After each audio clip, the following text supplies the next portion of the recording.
Second. Clicked the wrong button. Okay. So, got Mona.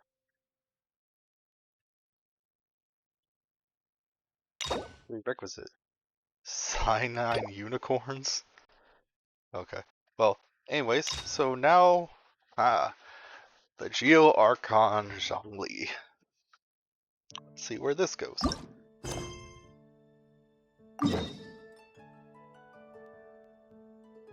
Rule the ocean, apparently.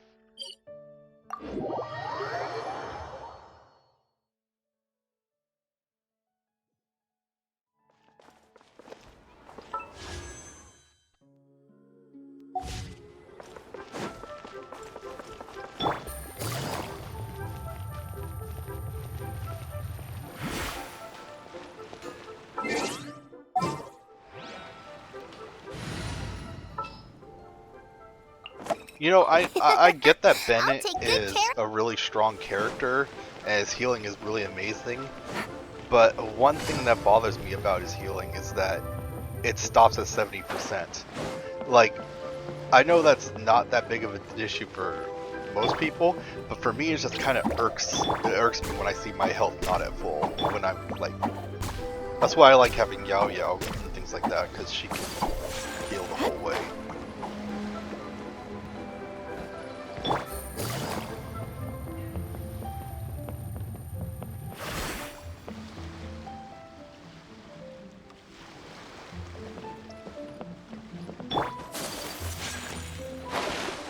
Worried about that.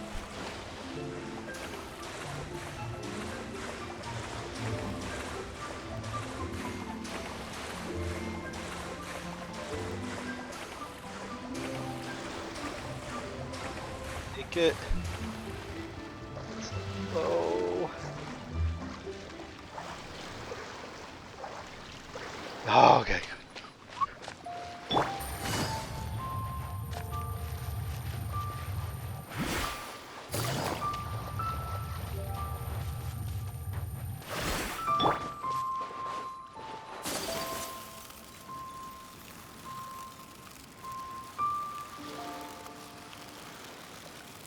Water walking is nice.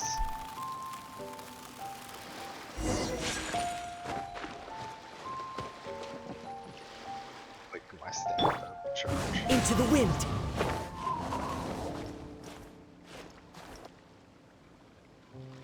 It's an honor to meet you. Having learned. One with nature. Dang it!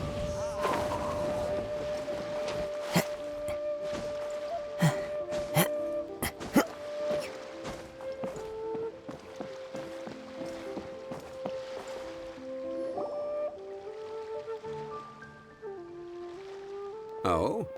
I didn't think I would see you here. Are these two your friends? Yes, we had the fortune of meeting not too long ago. They are quite a knowledgeable and talented pair, and a pleasure to be around. Traveler, we were just discussing the history of Rex Lapis. Would you like to listen? You mean your history? This, good sir, seems not to appreciate the almighty power of the Lord of Geo. As a professional archaeologist, I'm inclined to correct some of his erroneous views. We are discussing the whereabouts of the first Mora. The first Mora? As everyone knows, the Lord of Geo taught the ancient people of Liyue the craft of smelting, creating goods that allowed them to develop trade with the early nations of that time. Today, Liyue holds the sole right to cast Mora in the entire continent of Teyvat. The world's very first Mora should have been cast by the hands of the Lord of Geo himself thousands of years ago.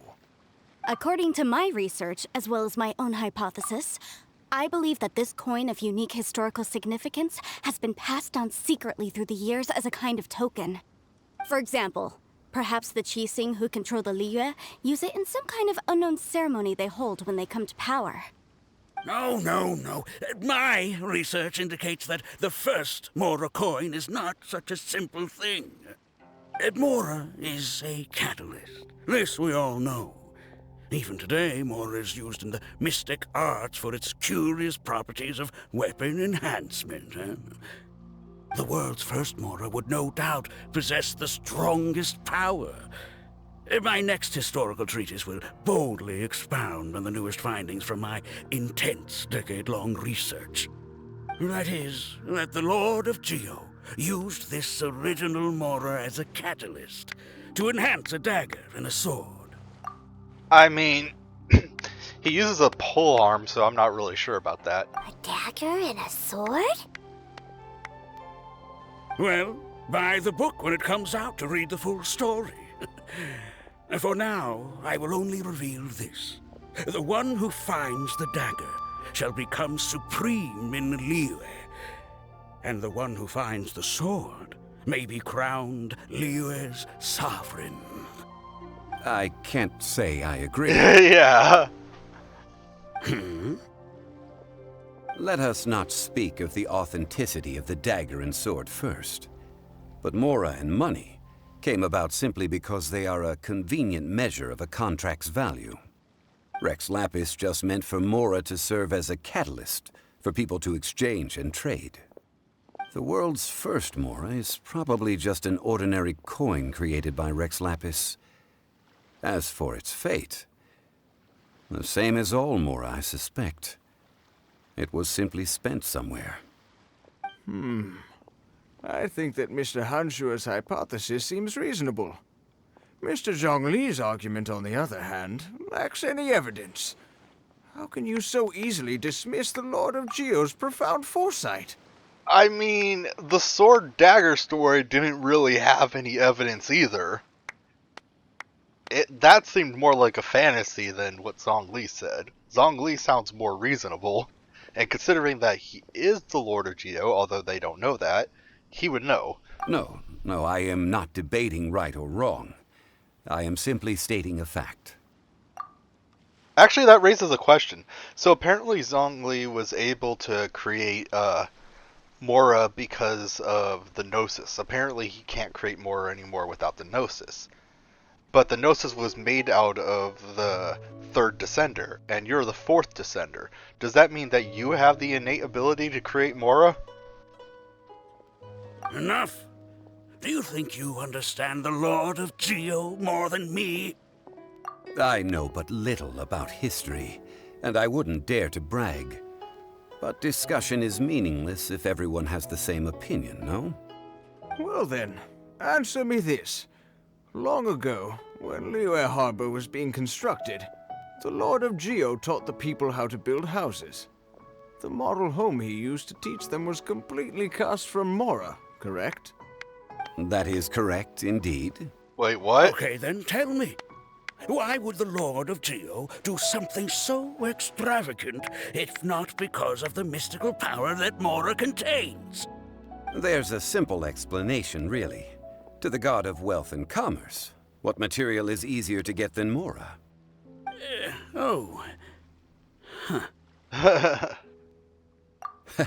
I mean, I am talking about Rex Lapis. Excuse me, sir. I have some questions about archaeology. Can we find somewhere quiet to chat? I mean, if it's okay with you. Oh, it's no problem at all. But may my friend accompany us? Perhaps they could be of some help. I'm just here for a Of course. They can come if that's what pleases you, sir. Let's go. Del Lore.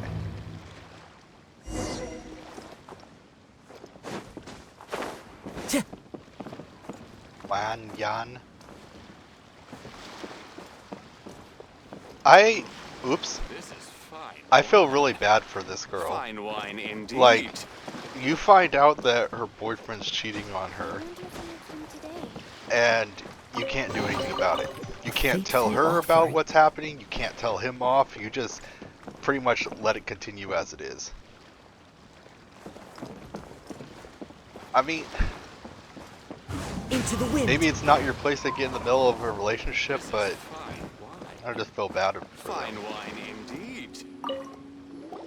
What I'm about to say is a bit disrespectful of the Lord of Geo and would draw a lot of angry looks. so it's best to discuss this somewhere quiet. Your argument just now exhibited acuteness of speech and thought. Most importantly, you don't fall for the boasting and acting of the others. You remain objective. So I have a question for you. Perhaps you will answer differently from other scholars. Do you think that all the gods that the Geo Archon killed were evil? Let's not analyze it in terms of good versus evil. Rex Lapis placed great importance on the integrity of contracts. So any gods he killed certainly must have broken some kind of contract. Right! The Lord of Geo wouldn't kill the innocent.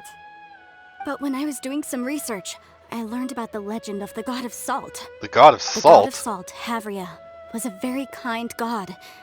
But she encountered Morax one day in battle.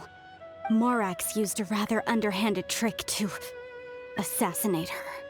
What? No way! This bit of history is a long story. But you may not like the truth when you hear it. Don't worry, please tell me what you know. This event, I've already searched for answers for a long time. No, it's just... Where should I begin? But Tui! Over here, Mr. Zhongli. I've been looking for you. So you're over here all this time. Put down your weapon and stay back. Otherwise, Paimon's reporting you to the Millilith. First of all, I'm not holding a weapon. Yeah, I was gonna say. There's no need to overreact now. I'm simply an archaeological researcher from Snezhnaya. I'm not here for trouble. The Fatui say that every time. But this time, I registered with the Liyue Ministry of Civil Affairs. I could show you the official documentation if you want to see it. I will be conducting an archaeological survey here, the results of which will all be shared with the ministry. I heard that Wangsheng Funeral Parlor had a consultant named Zhang Li, with immense knowledge of ancient history and archaeology. So I paid Wangsheng Funeral Parlor a handsome amount to hire Zhang Li as my own consultant while I'm in town. So you mean to say that this is work for the Wangsheng Funeral Parlor, yes? Well, since it's work, I don't have a choice. A consultant of the Wangsheng Funeral Parlor must respect their duty. Of course you would be such a reasonable man. Well then, let's head out now, shall we? Wait, if you are studying archaeology, can I go too? I am also a scholar in this field, so I can help. That will give us a chance to continue the topic we were just discussing. Oh, and you should tag along too. This experience may be of help to you on your future adventures. It is a story from before the rise of the Seven. Although the god of salt has already perished, it will still be a meaningful experience for your journey. Wait. This is an archaeological expedition, not a tour group. That's too many people. But this friend of mine has a treasure-finding talent, surpassed by no one. It will surely be of great help to us. Oh? What talent? If my friend espies a treasure chest, they will absolutely find a way to open it. Hey, Paimon's good at that too. Well, that is quite enticing. All right, then. Well, let's go. There's no time to waste. When the Overlord of the Vortex was crushed by the Jade Chamber recently, perhaps something of interest was washed ashore. An ancient artifact would be good. Traces of ancient activity would be great. But a piece of the god's limb would be even better. Who knows what surprises we may find. Ew. One thing, that was a while ago. Two, ew.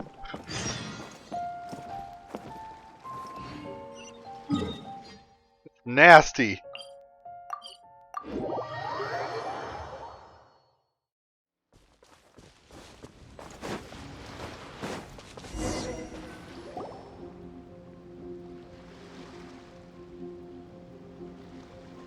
This place looks so ordinary. Can we really find anything valuable here? I thought you were an astrologist, not variable. Paimon thinks it looks really grand. Sorry, I'm having heartburn. I thought he was an astrologist, not a treasure hunter. He's looking for something valuable rather than something historic. I don't mean the scenery, but rather that there should be something out of the ordinary. A big battle did just occur and all, and I don't even know where to begin looking here. Guyan Stone Forest is actually the perfect place to be if you wish to learn about the gods or the history of the Archon War.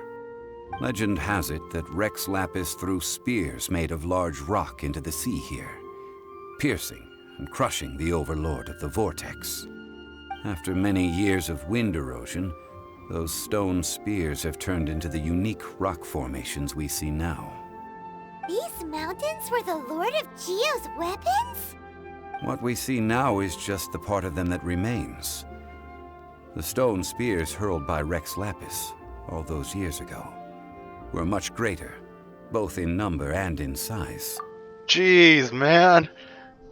I think it's a little overkill. But due to the different angles they landed at, their large centers of mass, erosion by seawater, and years of gravity, many of them have been completely swallowed by the sea. So besides wind erosion, the initial collapsing of the stone spears also played a big part in the formation of Guyan Stone Forest. Well, a god able to fight one so powerful as Rex Lapis was certainly very strong in its own right. Indeed. This is where the value lies in research at Guyan Stone Forest. So, is Zhongli not able to do that kind of powerful thing anymore? I mean, when you play as him as a character, he doesn't do anything even close to like that. Most of the objects from that time were lost to the sea. But the gigantic waves created by the Overlord of the Vortex have given those sunken objects a chance to see the light of day again. So you're saying that if we look carefully, we'll be able to get very, very rich. I mean, rich with archaeological knowledge and historical value, yes? That's all I seek in life. He's so full of it. Since we brought so many people, I think it would be best to split up and look. Okay then. I will go with my friend here. Although I have a smattering of knowledge in various disciplines, when it comes to archaeology, I can't compete with the expert here. Huh? Me? What's the matter?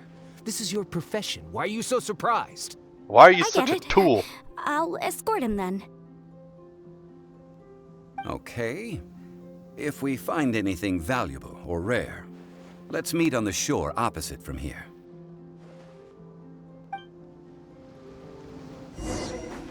The ancient god probably left behind lots of elemental marks. Following them should make our search much easier. Well, go ahead then. Use your elemental sight to look for any marks.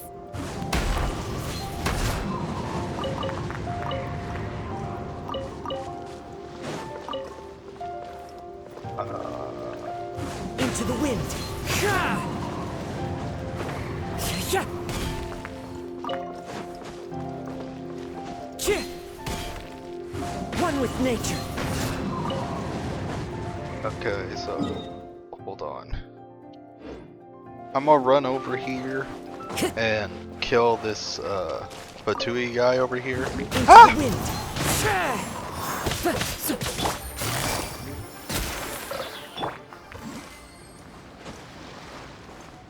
Because I need Time to go. the things they drop for leveling up my spear. See,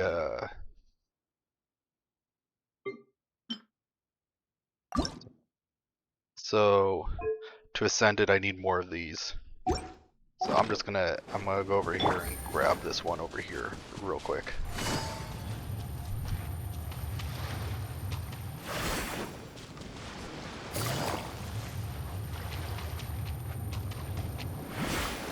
Take it easy.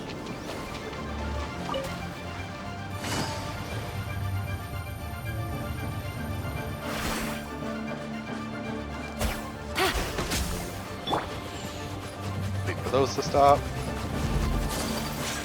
My opponent! Quietly now. Here comes the catch. So soon.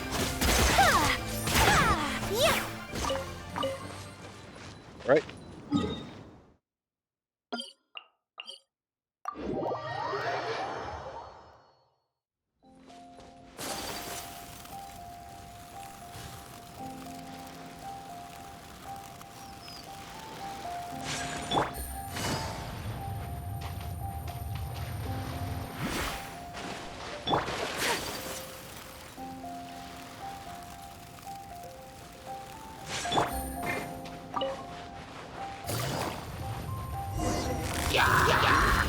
Busted.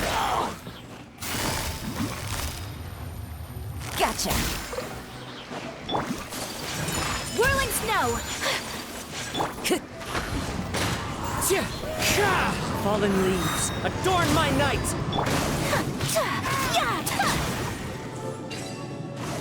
Why are there enemies here? Use training William dummy? Stone Forest is a place where a god was defeated, and its remnants still affect the area to this day.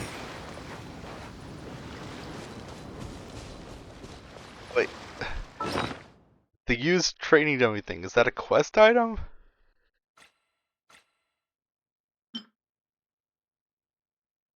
Okay. Take flight! One with nature. Quietly now. Gotcha. Sakura swirl!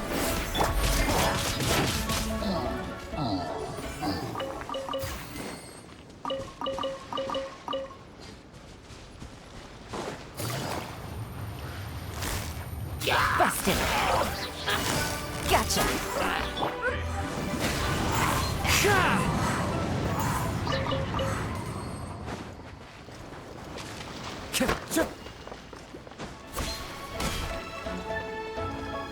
The wind knows me. Busted. Wait. That was the treasure? Okay.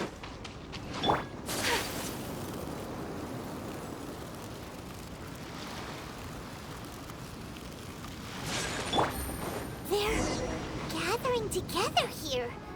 But why? See that object in the center? Perhaps it emits the remnant strength of the god. That would certainly attract them. The hydromimic monsters.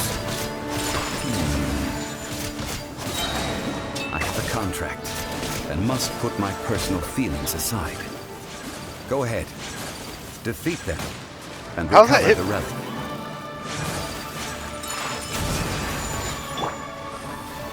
One with nature. Embrace the ice! My apologies! The wind knows me.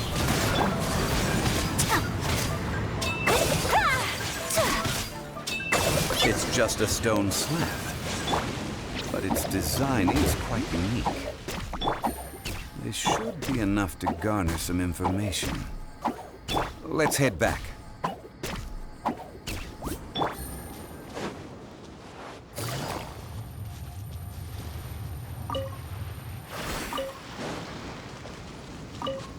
Oh, look at all Time these to go. crystals. Into the wind.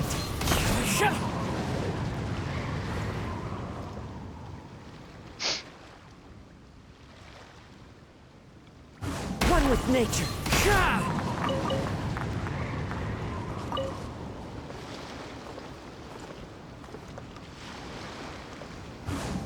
If you could have multiple charges of this jump, that would be great. You call yourself a scholar of archaeology? You can't even recognize this or that. What are you good for? We all have our areas of expertise. I already tried very hard to explain.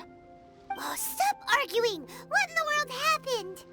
This girl just keeps bragging about how she's an archaeologist, but she doesn't even know anything about the surrounding ruins. I even know more than her. She left me to rely solely on guessing, experience, to find anything valuable to take back. Ugh, what a waste of time. I've just been researching the god of salt, so I'm not familiar with sea relics. Is that so strange? And you kept asking about how much Mora everything is worth. Can the value of relics only be measured in Mora? Isn't measuring their value in Mora the easiest way? This also matches the traditions of Liyue, does it not? Now, calm down. No need to make a fuss. We were able to bring back some intriguing objects. Let's have a look. Oh. What a shame. These objects were indeed washed ashore by the Overlord of the Vortex, but they have nothing to do with the god besides being in the vicinity at the time. The stone slab we found, however, has a mysterious pattern and faint aura of divine power. Perhaps it will be useful for research purposes. Quick, give it to me. At least we didn't come for nothing. The power of the gods, yes! This is good.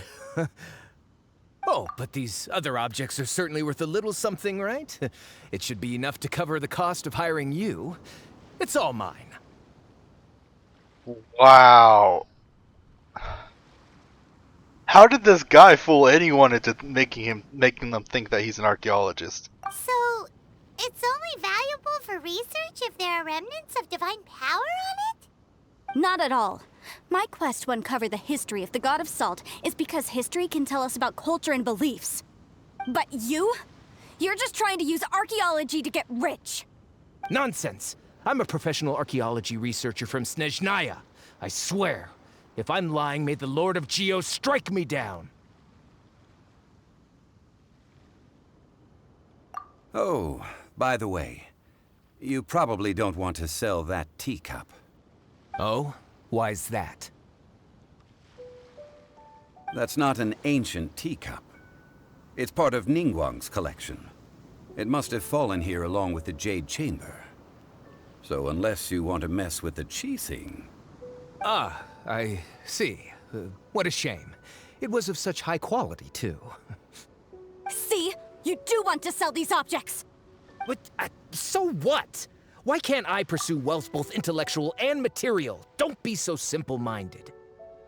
I can't believe that the Jade Chamber falling on a god and exploding and that teacup managed to come out in one piece. All right then.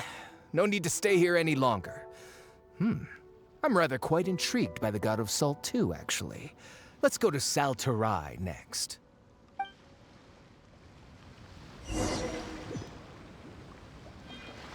That guy is such a tool, what the heck? Ugh! You're simply a money grubber! And what are you then? All you think about is digging up valuable relics every day.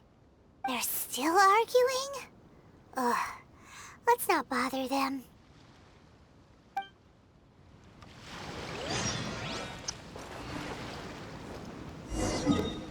Alterns.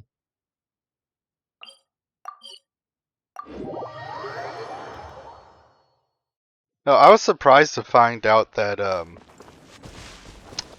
that Fontaine was in the middle of a lake rather than the middle of the ocean. I thought the Archon of the Hydro Archon would be a ocean place. Gotcha.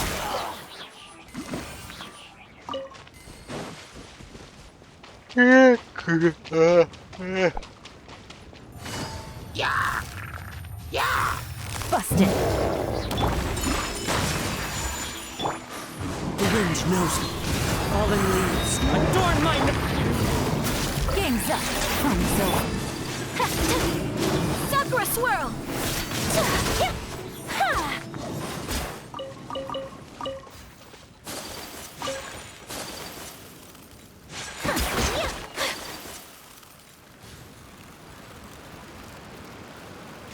I tried to get in here once before, and then I was like, how do I unlock this? And I searched. I heard that Saltarai was once the home of the God of Salt's people. Therefore, there's sure to be loads of valuable relics nearby. According to legend, the people of the God of Salt, Havria, enjoyed prosperous lives under her protection. But this legend has been around for ages. With the countless scrap collectors and treasure hoarders in the area, there probably aren't many valuable things left here. Oh, good. That's just great. If I knew it was picked this clean before, I wouldn't have come.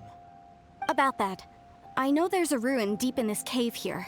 It's related to the God of Salt, which is actually how the area originally got its name of Saltarai. However, the ruin entrance has been sealed by a mysterious power. Nobody has been able to break the seal. I found a mechanism that seemed to be related to the seal, but when I undid the mechanism, the seal wasn't affected at all. So at the moment, the seal's origin and how to break it are very important topics in my research on the God of Salt.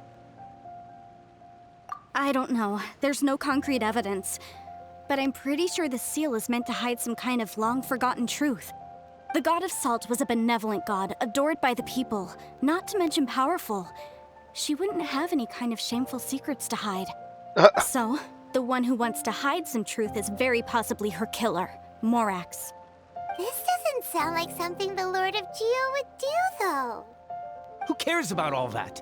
It sounds like countless treasures of the God of Salt lie within this ruin, just waiting for someone to find them, right? I don't like him. You weren't listening at all, were you? Even if there's a mountain of treasures inside, nobody can get in if the seal isn't broken. Ah, but we have the illustrious Mr. Zhongli with us. He looks like he knows just about everything. A little seal shouldn't be any trouble for him. This seal seems to be quite ancient. Even Mr. Zhongli may not know all of its secrets. I may know something about it. What? Over the years, I've heard various rumors with bits of knowledge about seals.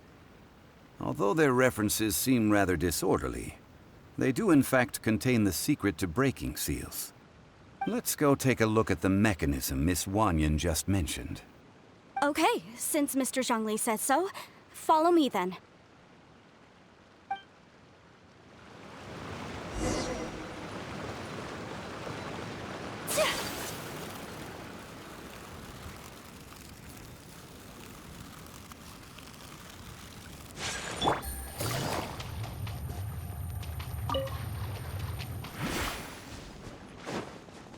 That Fatui guy has a very punchable face. Oh. Here it is. There's some debris scattered here that, when put together, look like they definitely had to do with the God of Salt. According to the inscription on the side, if one looks from a certain angle, the secret to the mechanism will be revealed.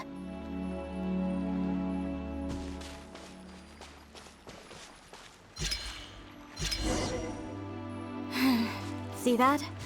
Although we activated the mechanism, nothing happened to the seal. That's because there's actually another mechanism that must be activated. Another? Let me lead the way from here.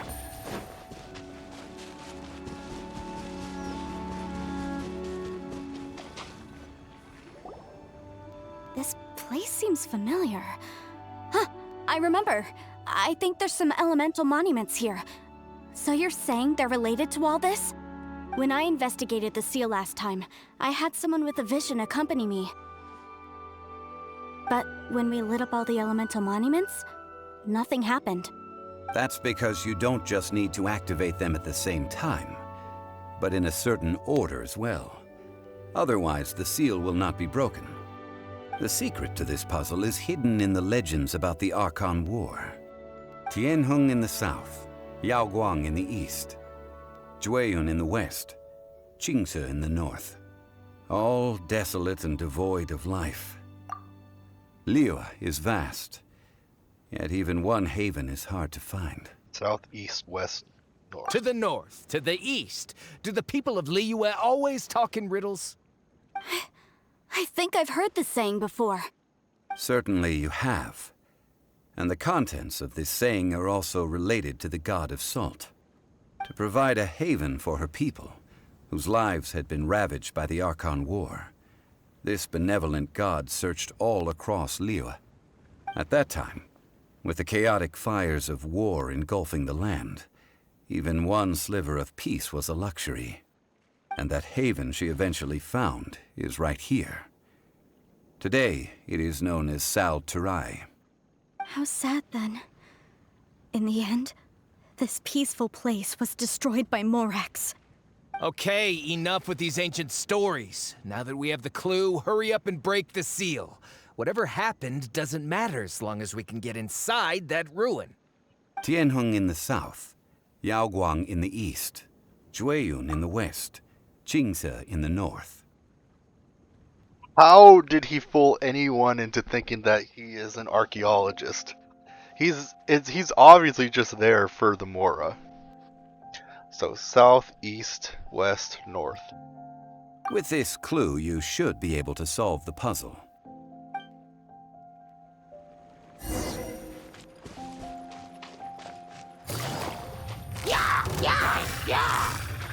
Gotcha. What the? Oh.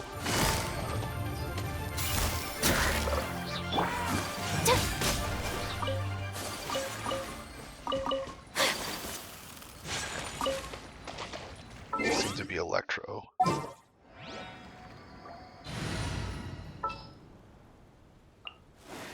I'll watch your back.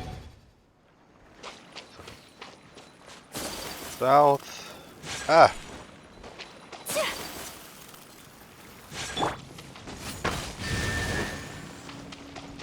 East.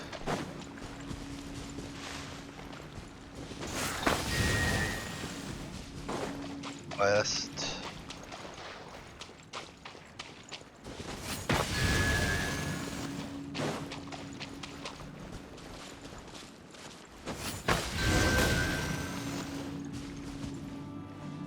Look! The seal really was broken! Mr. Zhongli is indeed quite remarkable. It was nothing, really. Now, it's time that people learn the hidden truth lost to time.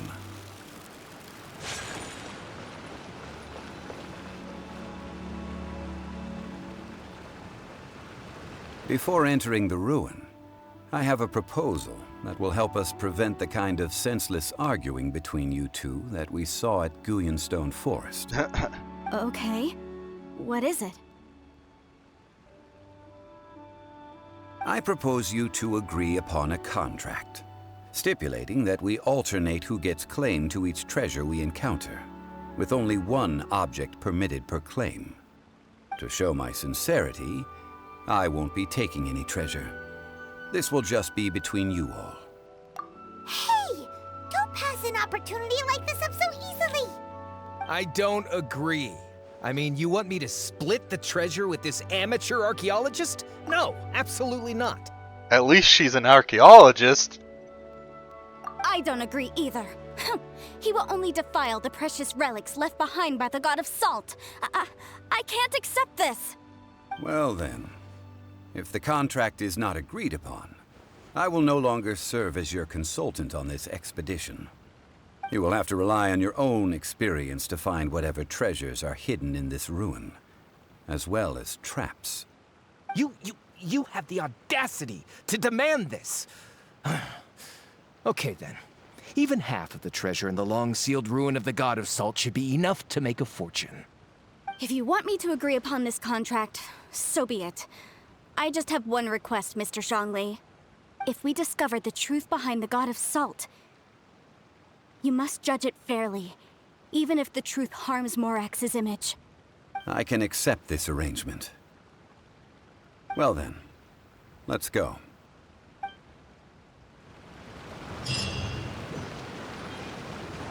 Whoa, it's a whole entire area. I thought it was just gonna be like a portal or something down here. I'm gonna think of it. Did I ever actually look down here? Oh, look! A treasure chest. Smell of treasure. Strange.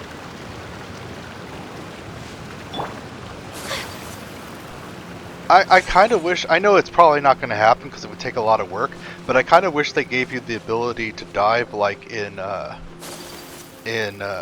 Fontaine and other places too.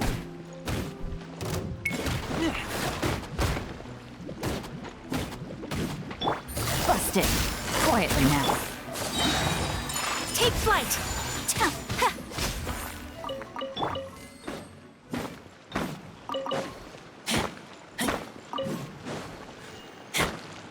This is good switching to Razor. Looks like there's going to be a lot of stone stuff here to break up. Oops.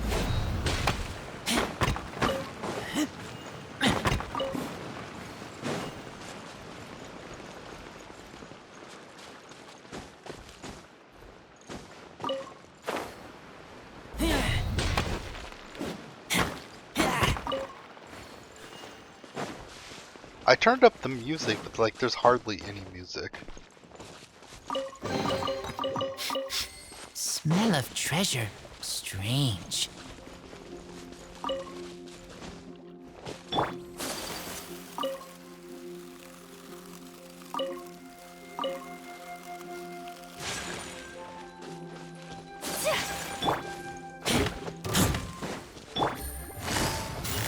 Gotcha. Quietly now. My apologies.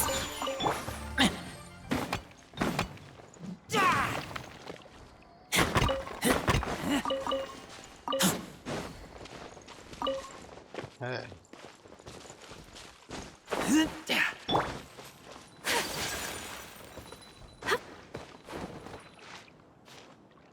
Take flight.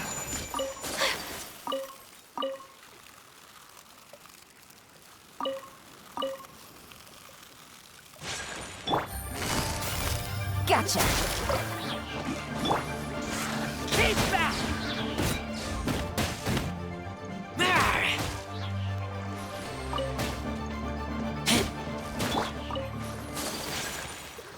Where am I going?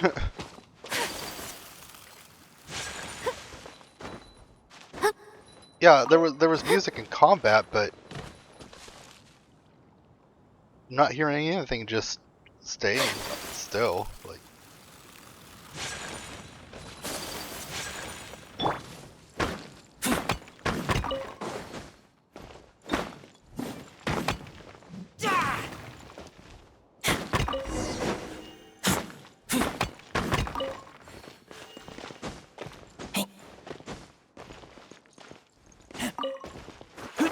so where am I going? Oh, didn't realize there was a chest Smell there. of treasure. Strange. Okay, here, this way. The Mysteries of Salt. Do I have a Geo character that's leveled? Noel, a bit, I guess, but All right, let's head off. I'm guessing Zhongli will be with me.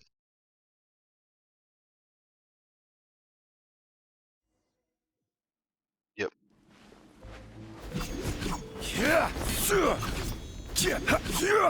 But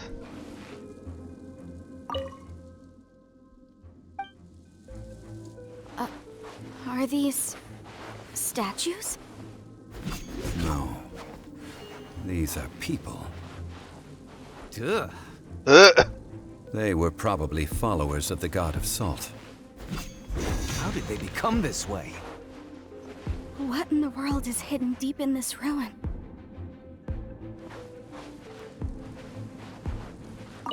all it says.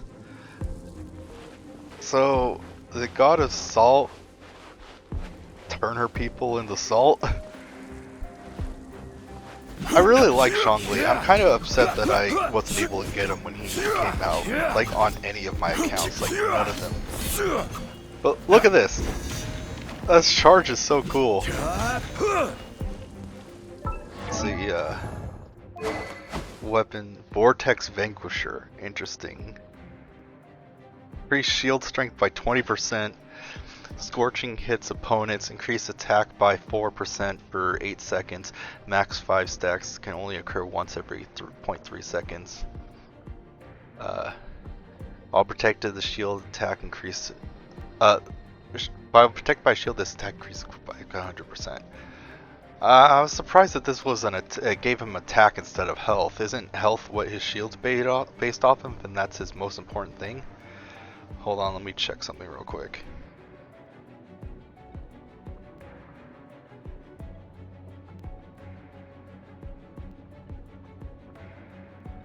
Zhongli's best weapon in slot.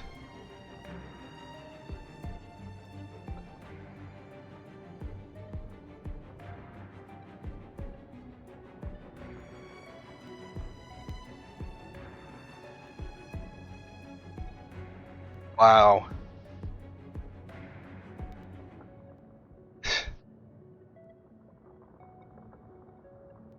So his signature weapon isn't even on the list of his best weapons. Like, many weapons are better than this. I guess it's because of the health thing.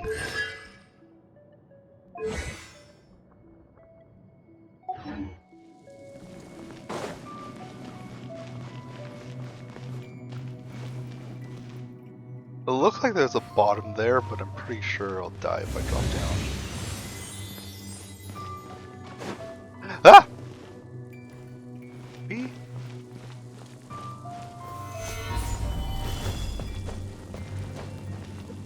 Oh shoot! Oh crud!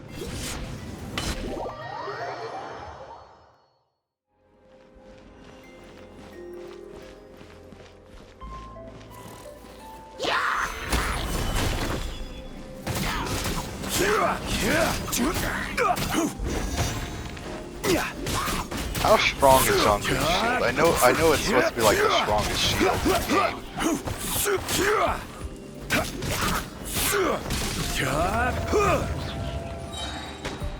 Definitely lasts for a while. Let's see.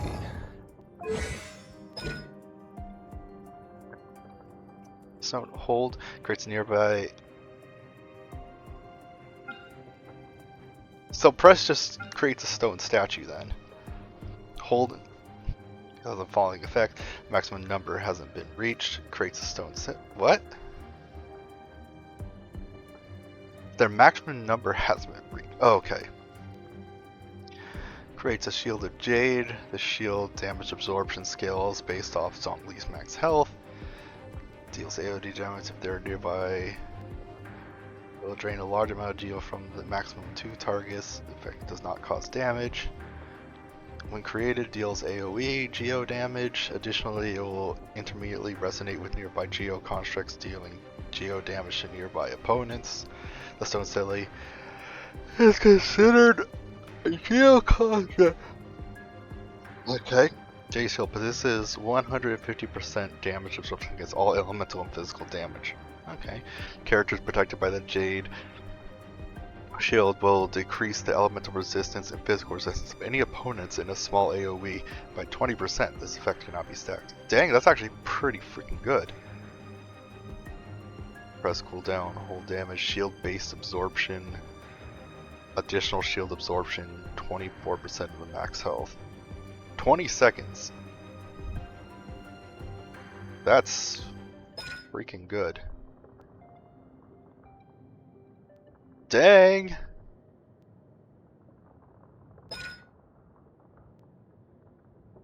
Bonus damage based off his max health, yeah.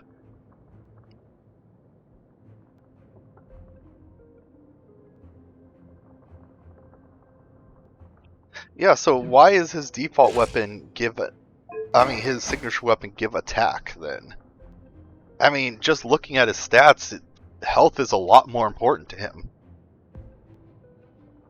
Every journey has its final day. Don't rush. Solidify! Ah! I didn't aim that direction. I had to wait for it to come back, yay!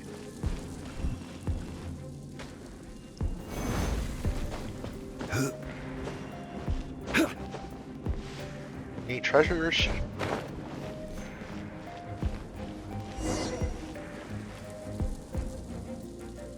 Salinized adherent? Trying to fix an earnest posture. No, perhaps he was also afraid.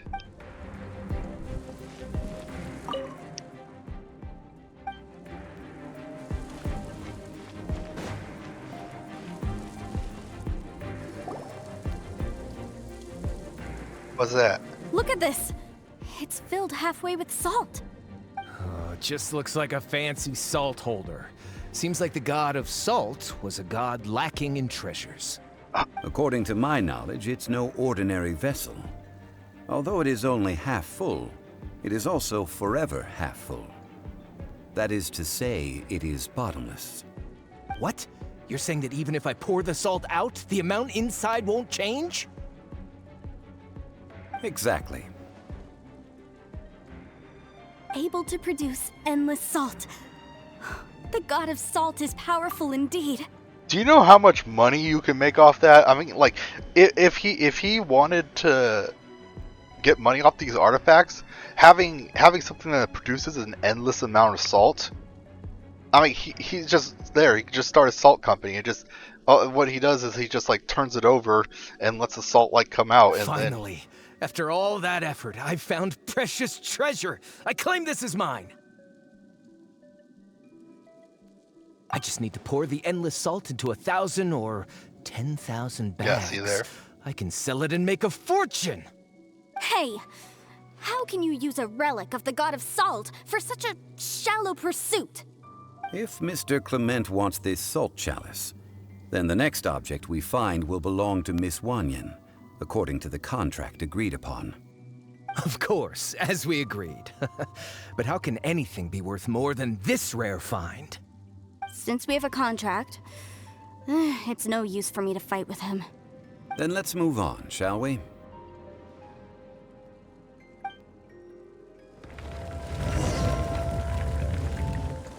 You know, although that would be a good way to make money, it also raises questions.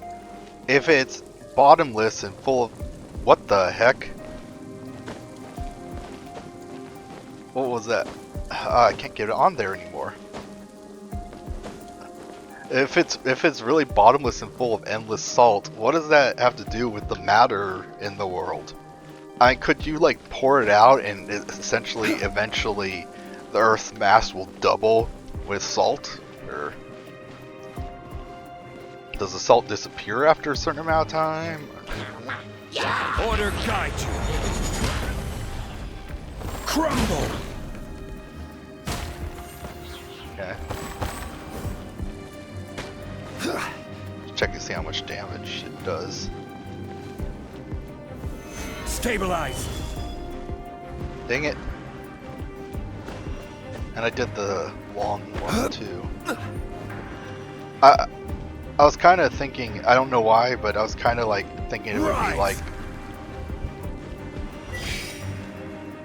That's interesting. Quake. What's the max number? Is it 2? I guess it's 2.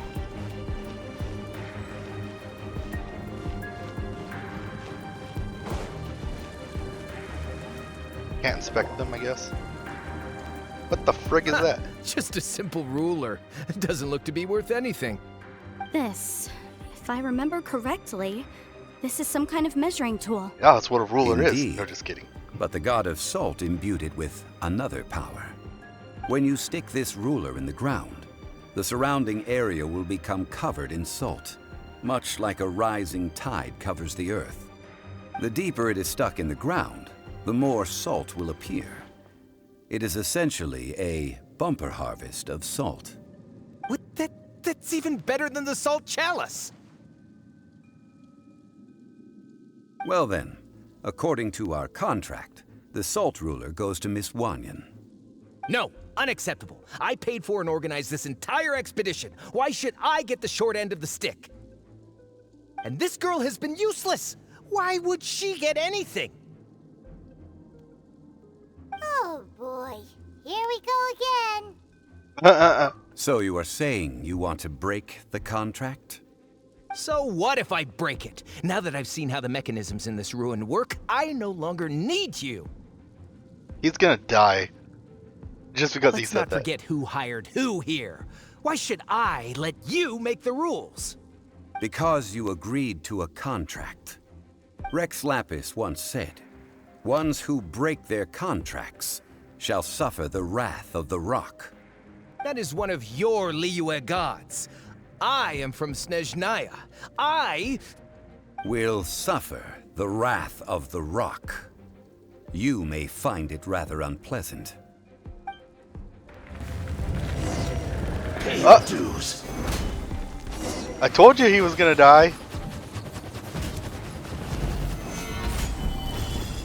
How much damage does this do? No escape.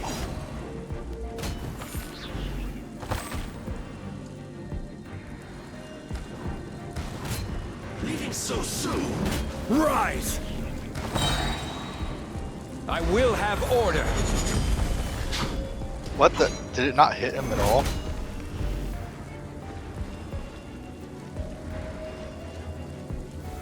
Solidify! Oh, good. Fireball. No escape! Stabilize!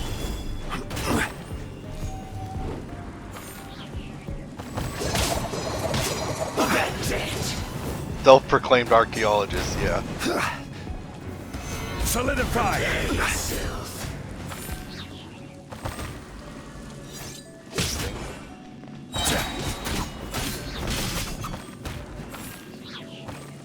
Quake!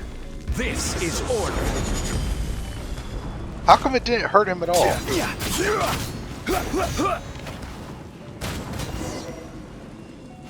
You can't run from death. I shall confiscate your treasure as well. You are not worthy to continue any further into the ruin. Leave this place. Oh, man, darn you! I thought he was gonna Just die. you I wait. thought we were gonna kill him. Some archaeological survey. He could only pretend for so long. Hey, Paimon likes Mora, but Paimon doesn't do bad things. Clement's wrongdoing stemmed from greed, yes. But besides greed, there are many other things that may tempt us to break contracts. When people see the object of their dreams, how many are really able to control their desire and follow the contract? I think we should be honest with each other now. Huh? Be honest about what? That in truth, not a single member of this archaeological expedition came here for archaeology. Why do you say that? Miss, you lack even the most basic archaeological knowledge, and can recognize naught but a few simple relics. However, you are an expert when it comes to anything regarding the god of salt. You aren't interested in archaeology or relics. What you're really interested in is the god of salt. I believe those legends about the god of salt that you mentioned on the Pearl Galley are passed down between generations at Yinyuan Hall. Okay, that's enough. Sir, you are indeed a man of great knowledge and talents. I seem to have been right to seek you out once I plucked up my courage. You're right. I'm not a scholar of archaeology. I come from one of the 8 trades under the jurisdiction of the Qixing, Yinyuan Hall of the salt industry. Our ancestors were those protected by the god of salt all those years ago, when the Archon War engulfed the land in chaos. Oh, right! Now that you mention it, the people of Liyue very seldom use the name Morax. During the war, Morax assassinated our god out of envy for her power. He left us alone and lost in the world. We hate him! But this is Morax's Liyue after all. And its history is written as he wishes. I mean, seeing all these people turned into salt doesn't raise any questions here, because that would raise some questions for me, I tell you what. So I seek proof of Morax's guilt. He has blood on his hands and cruelty in his heart.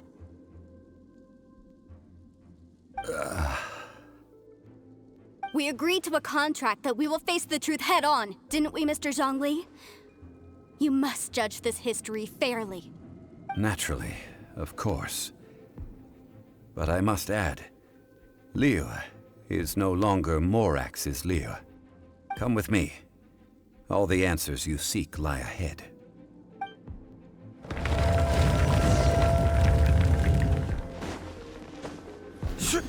Wait. Rise! Wait, what? Well, that's inconvenient. Quake!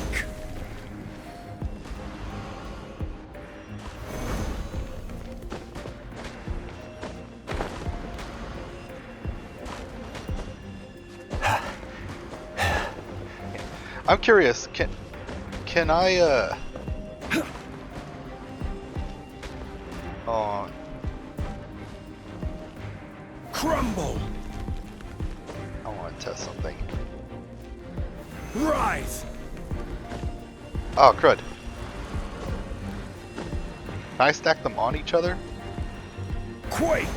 Oh wait, no. I'd have to stack it on. Oh, I guess not. Oh, shoot. I'd have to stack it on the same one. Rise! Nope, I guess not. Okay.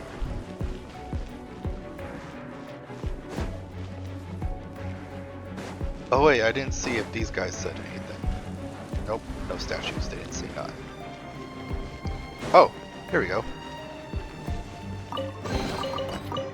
Wasted my time.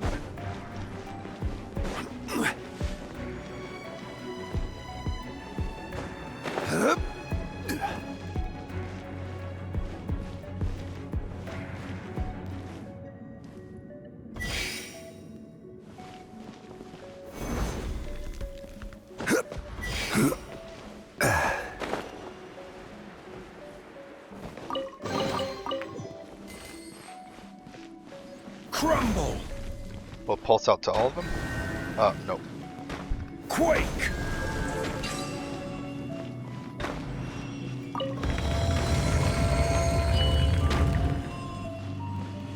Man, I have to get Zhongli next time it becomes available. Stabilize!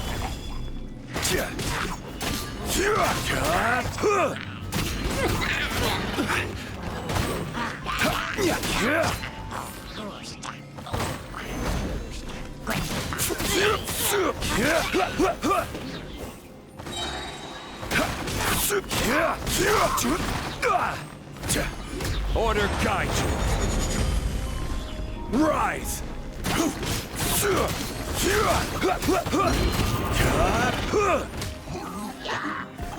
Quake!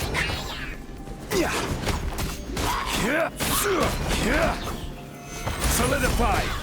Wait, what?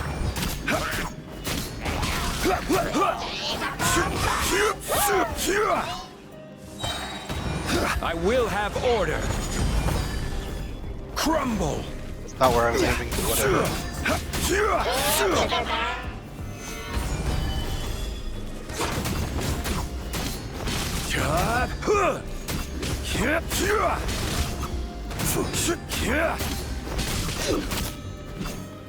Quake!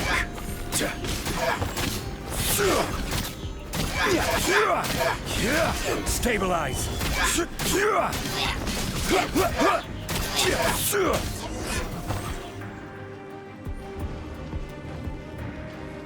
Dang, I really want to get Zhongli. This is a sword? Aha! It's a broken sword! This is proof! This proves that the god of salt had to fight back against the evil Morax. But sadly, she was defeated. That's not proof that she had to fight back. It could be proof that she started the fight. The power of this sword surely is much greater than that of the Salt Chalice and Salt Ruler. If we can repair the sword, then we can show the world the mighty power of the god of salt. It does look like something left behind after being defeated in battle. 2 pieces of a broken sword. From an archaeological perspective, these are 2 separate relics. According to the contract, you can only claim one. But wait. Then who is sharing the other one? Because that guy is gone now, and Zhongli said he wasn't going to take anything, and you said you weren't going to take anything. So Why? We were alternating claims to treasure, true, but Clement is no longer here. Yes, but the only one object per claim clause still holds true. You cannot take 2 relics at the same time. This logic! Zhongli, she seems like a good person, and no one is fighting over the treasure. How about you let this one slide, huh? When there's a contract, nothing can be allowed to slide. If the contract is not followed, then it is broken. No, If I only take 1/2, then it can't be repaired, and the power of the God of Salt cannot be restored. No matter what, I must be faithful to her. Even if it breaks the contract, I don't care. So you are already decided? Then there is a price to pay for breaking the contract. Zhongli!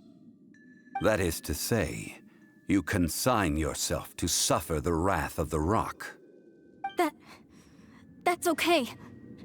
The God of Salt gave up her life to protect her people. My sacrifice is nothing compared to that. Punish me however you want. Just let me take this proof of my faith. No, you can't hit her!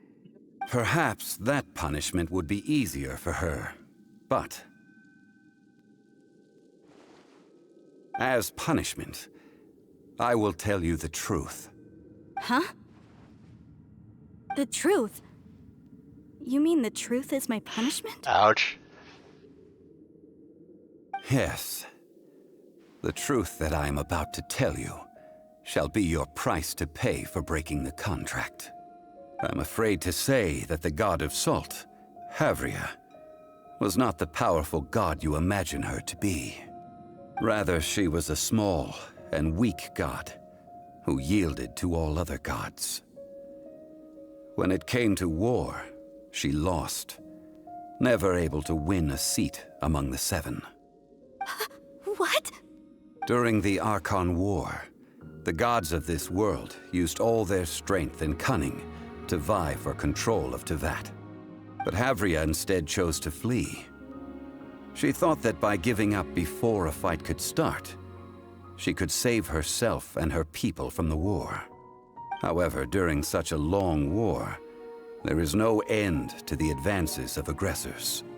After making countless concessions, Havria lost all of her lands, until only one small haven remained.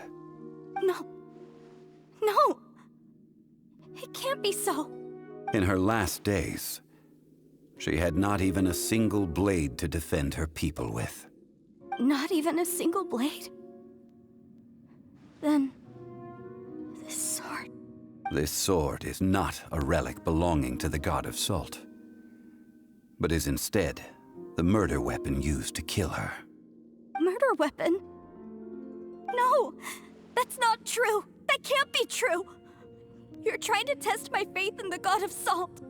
As I said before, I only state the facts. Preposterous! You are a follower of Morax! Don't try to trick me! I mean... Hey! Come back! I mean... did Zhongli use swords in the past? It is a punishment after all. I did not want to tell her such cruel facts, but the contract was broken. Let's follow her deeper into the ruin.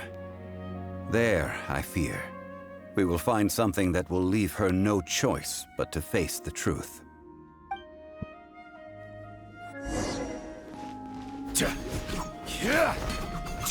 So, Zhongli used to use swords, and now he uses spears? Rise!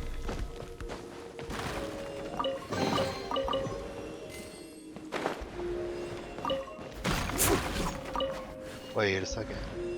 Oh, wrong button. What was his passive thing? Oh. Okay, whatever. I thought you'd have something better than that. Guess not. Are these statue thingies running? What will we find ahead? Salt. And betrayal. Salt and betrayal. Rise! I mean, there's salt everywhere, so...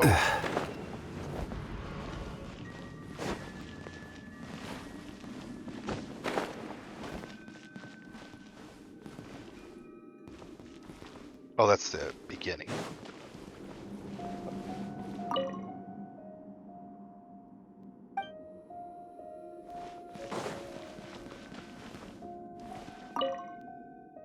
So they're just all saying the same thing, okay.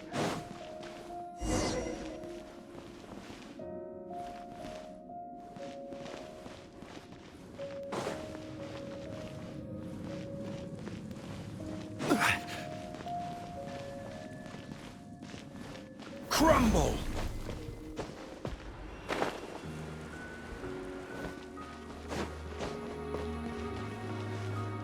Rise!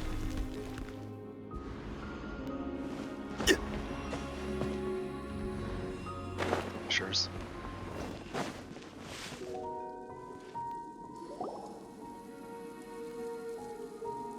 What are all these? What did they see? What did they do? What happened? Since you do not trust me, let us continue onward. That which lies beyond this door will show you all that happened back then. You know, come to think of it, since they left the sword behind, she technically didn't break the contract because she didn't take either of them.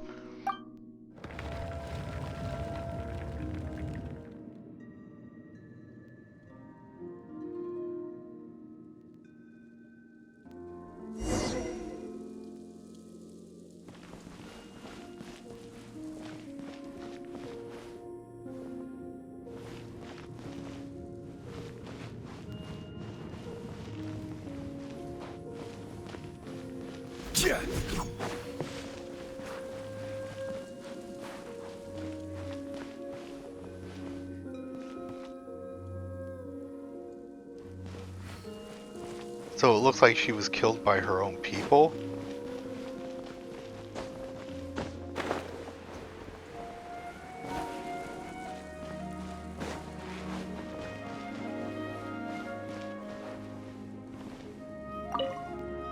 Once held something in his hand, upraised a post-stream effort. This must be the one who... Oh, I thought it was asking me to look at the salt on the ground. I'm guessing the salt on the ground right here is the god of salt. Oh, ground zero. No matter what was once here, naught remains but a single flower of salt.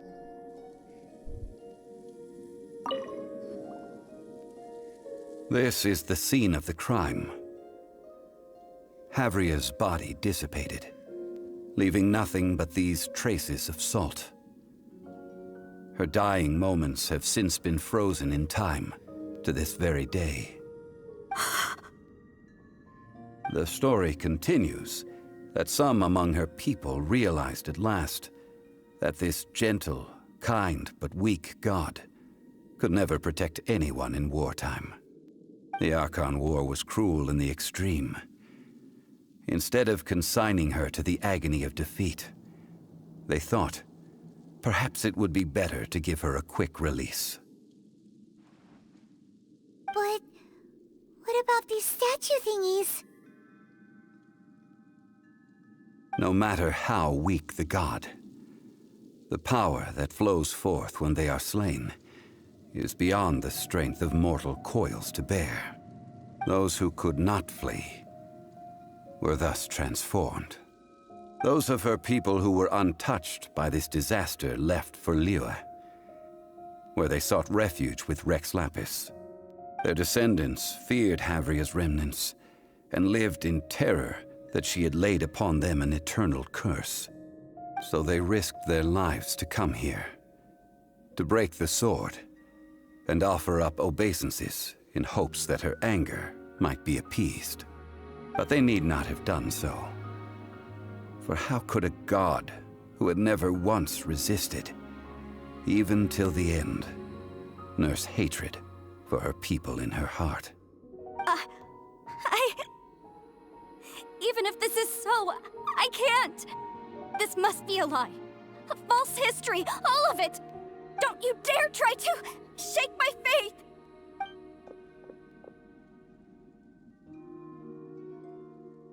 Yikes. Zhongli didn't show any mercy this time either. This is the price she must pay. Yet I would not call it a bad thing.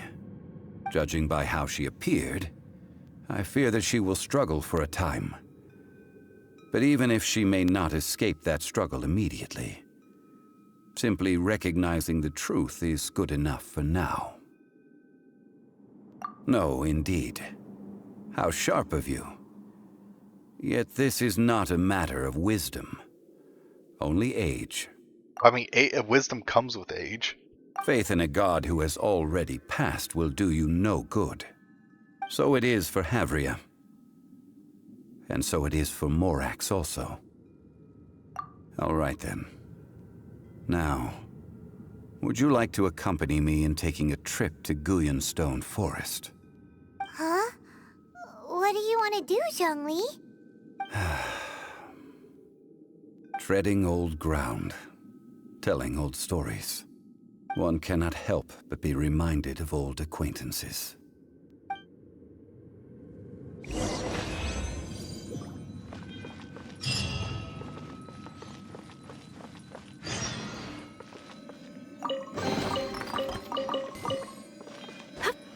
So they decided to give her a quick death, so that's why they stabbed her? But I mean...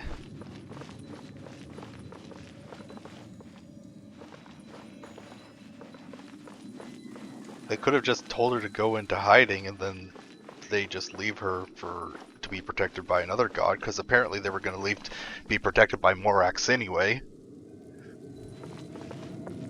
They didn't necessarily have to stab her.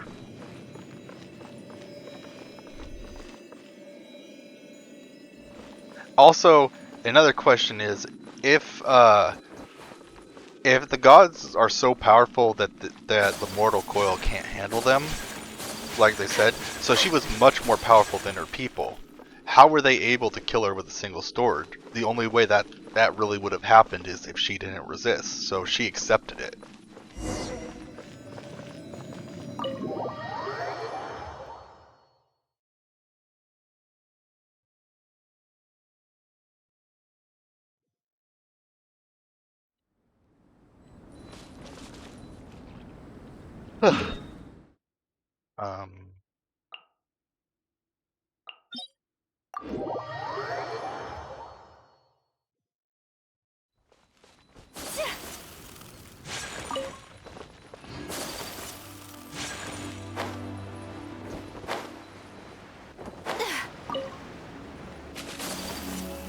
Wait, what? Oh.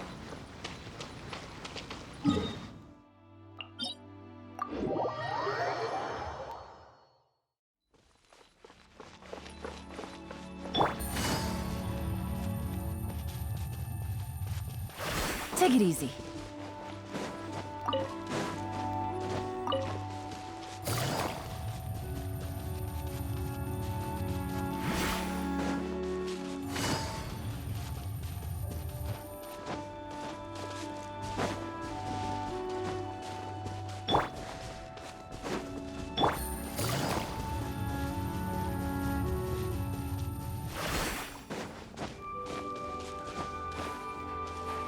What the?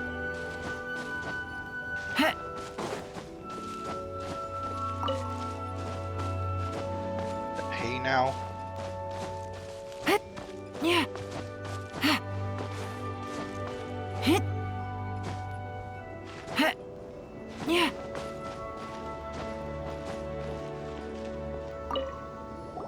Now, I mentioned before that many gods of old have been sealed beneath the Guyanstone Forest. And The yeah, Adepti have presently handed Liyue over to mortals, and Havria's time was even further in the past. The Salt Chalice and Salt Ruler that she left behind should not return to Liyue. To leave them here is to let them slumber. And it is also a homecoming. I ended an era with my own two hands. I've always wondered how I should remember that which I ended. History records, but history may be changed. This incident proved that. Time is a mighty force, and history's twist in its flow.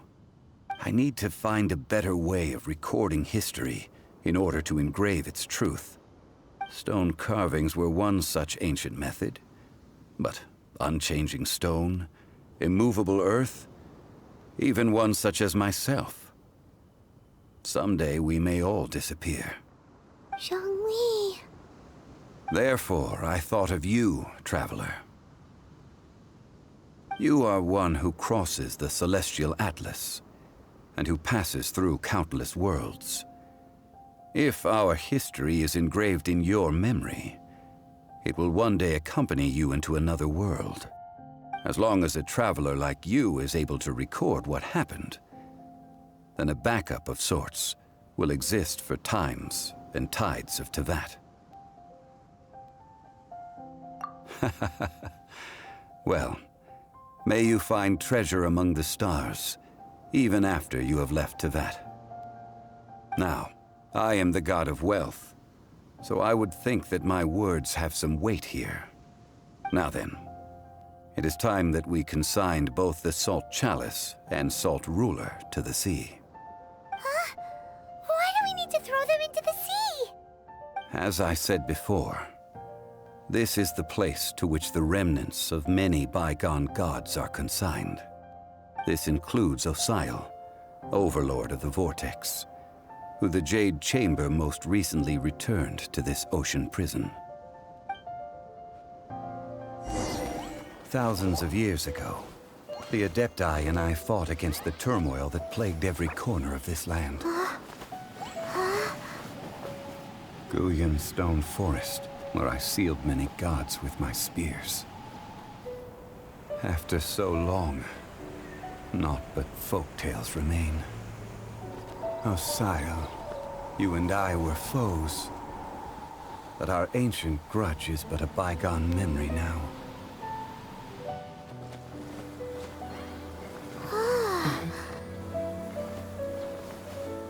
May that which Havria has left behind be yours to subsume.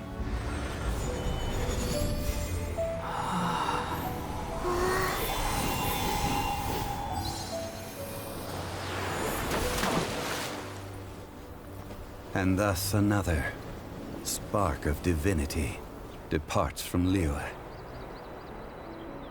My legacy shall now be left to those who come after to debate.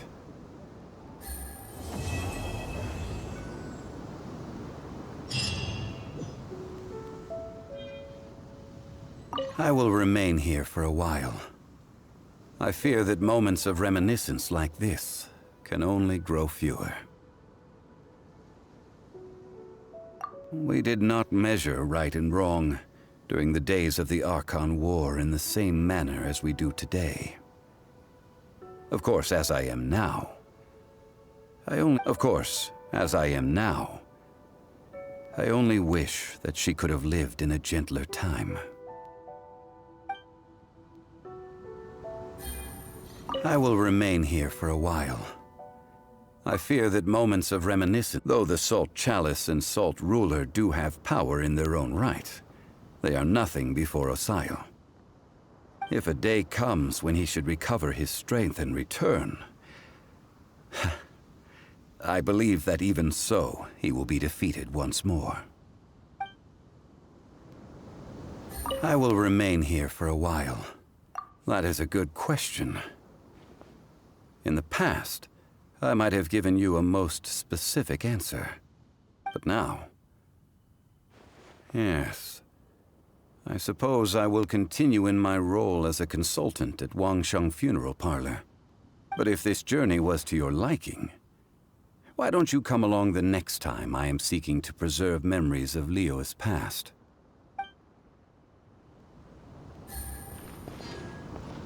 So, that's all done. So, I'm gonna take a break, get some food, stuff like that, and it's still relatively early, so I'll probably be back on in a little bit so we can do the second part of Zhongli's quests. See, since I complete that one, I can unlock this one now. So we'll probably do that next time. Alright, see you then. Alright, and we're back. Time for Zhongli Part 2. That's it. It's quests.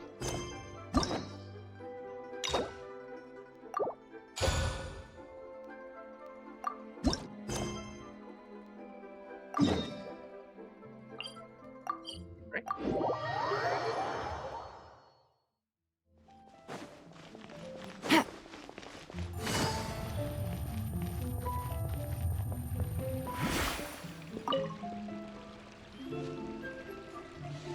Hi, Catherine. It's us. Any new commissions? As a matter of fact, there's one that looks perfect for you two. Uncle Dai is one of the foremen at Huishan Hall over in Liyue Harbor. He's hoping the Adventurers Guild can spare some manpower. What is it we have to do exactly? I believe you'll be looking for workers. Ooh, looking for people? Awesome! We're good at that! I have no reason to doubt your abilities. Okay. I'm sure the details can be worked out face to face. If you're willing to accept this commission, head over to the dock and talk to Uncle Dai. No mere stone, huh?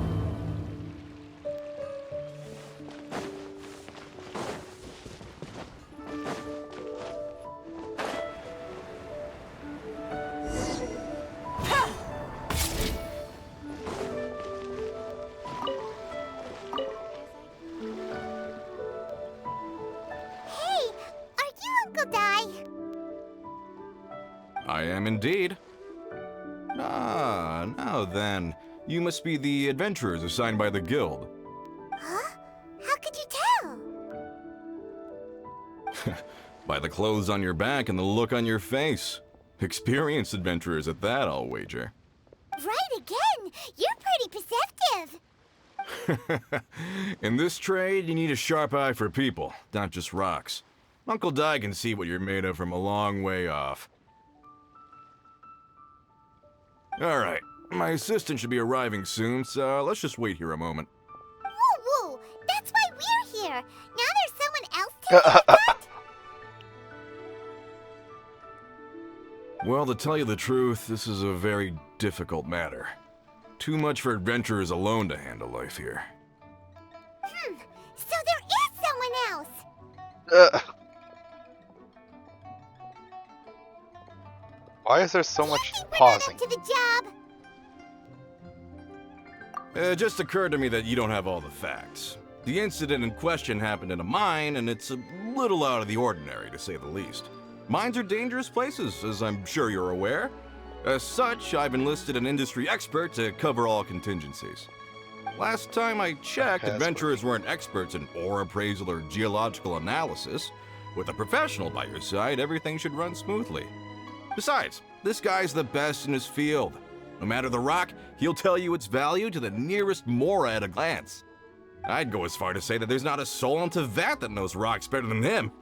I'd be a fool to not enlist an expert of his caliber. You're a fool if you think you found Tevat's #1 rock expert! Oh? And why might that be? Because Tevat's #1 rock expert happens to be a friend of ours!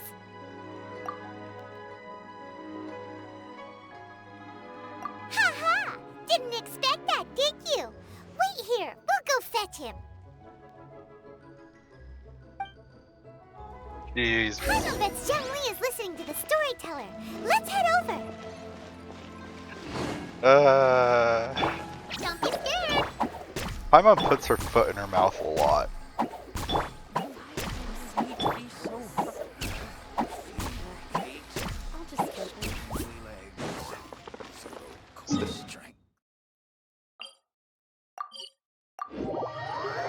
She doesn't realize that he's talking about Zhongli.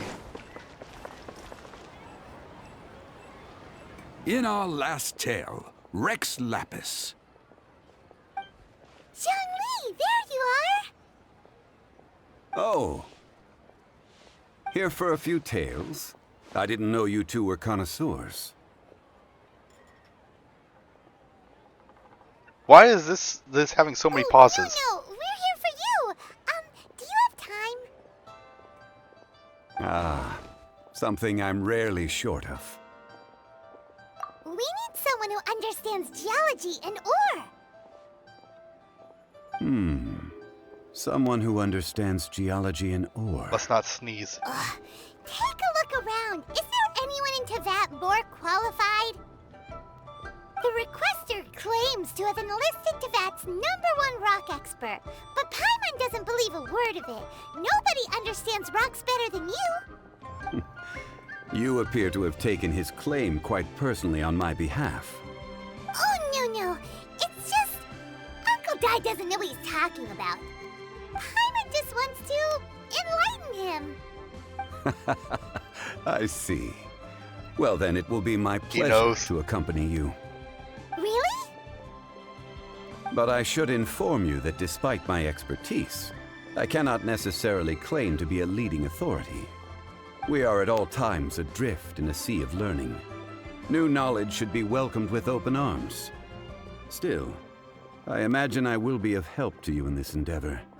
If we do encounter an expert, I look forward to broadening my own understandings. Stop being so modest, Zhongli.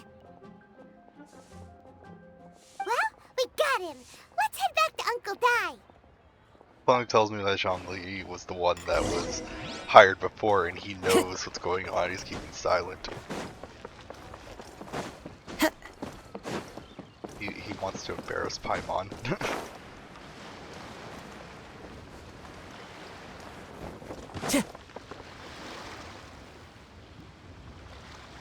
Uncle Dai, we're back!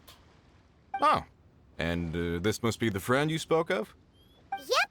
Paimon doesn't know who your rock expert is, but he's got nothing on our guy. Let's not get ahead of ourselves. Still, I do have a claim to some experience in this field. Uh-huh, so you say. Wait till my guy gets here, then we'll see. It's no use me singing his praises. You'll have to see for yourselves. Wait, so it's someone else other? Is this the place? It's someone else other than Zhongli? Okay. Aha! Speak of the devil. Allow me to introduce my assistant, Kun Jun. Young Kun, these are 2 adventurers assigned to us. And as for this gentleman... Okay, maybe not. Huh?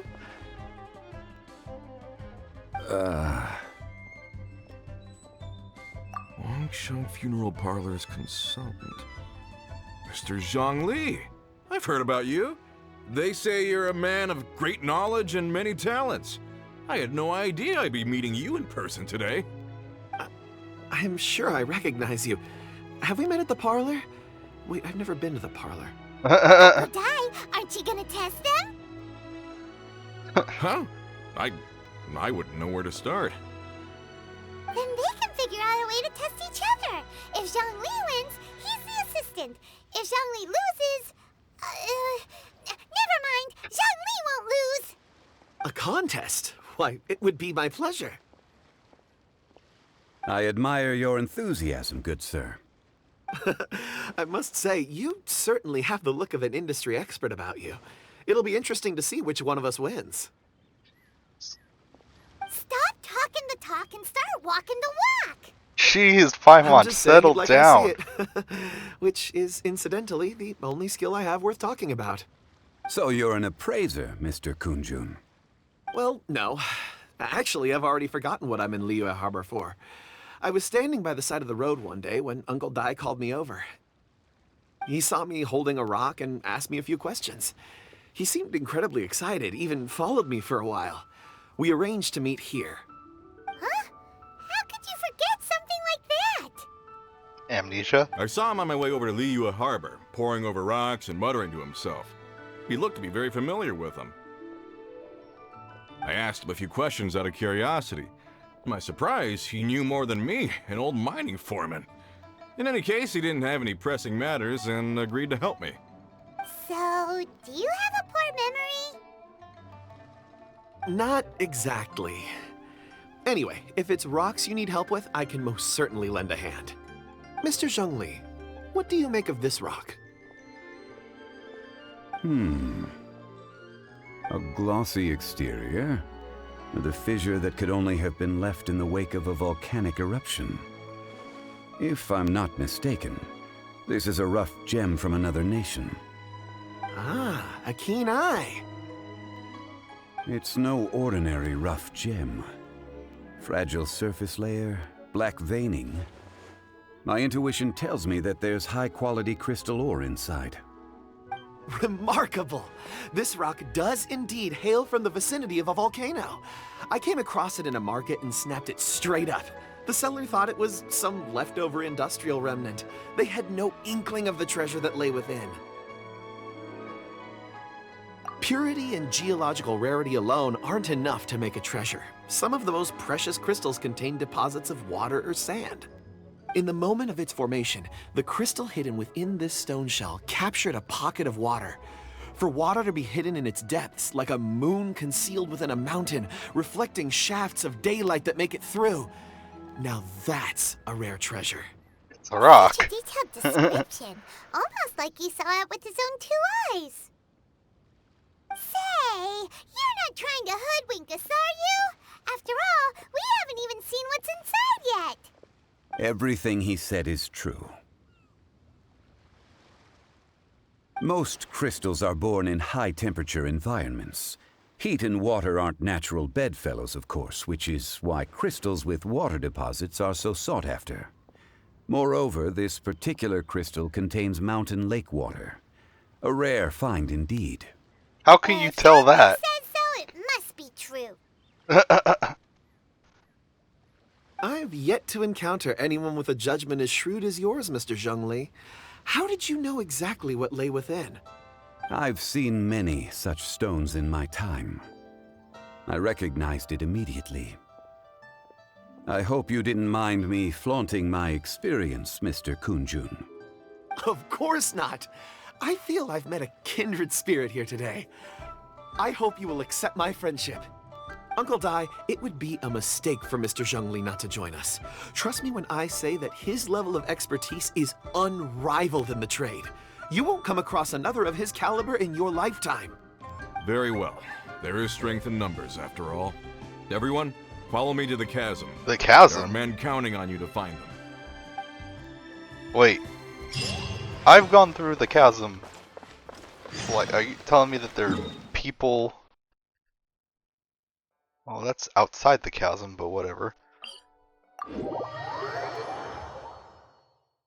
People get lost in there again. Oh wait, I thought I was playing Yulan.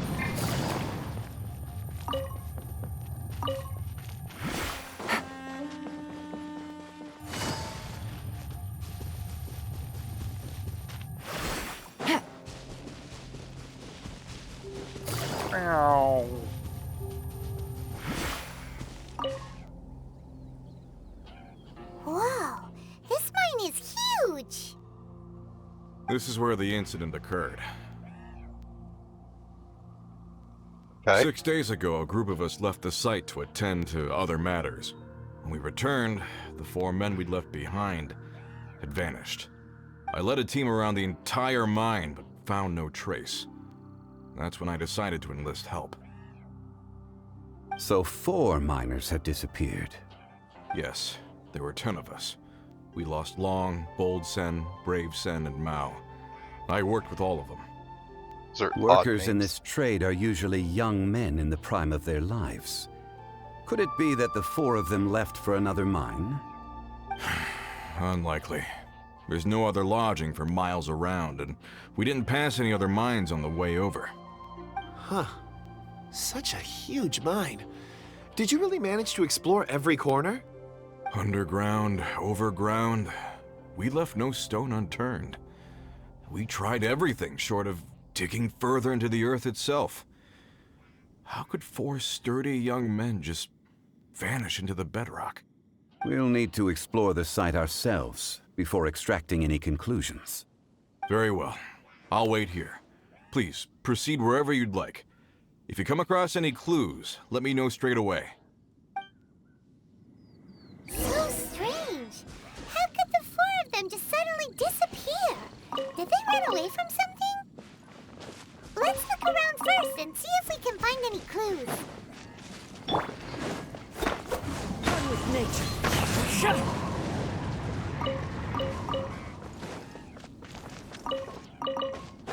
A lot of ore everywhere.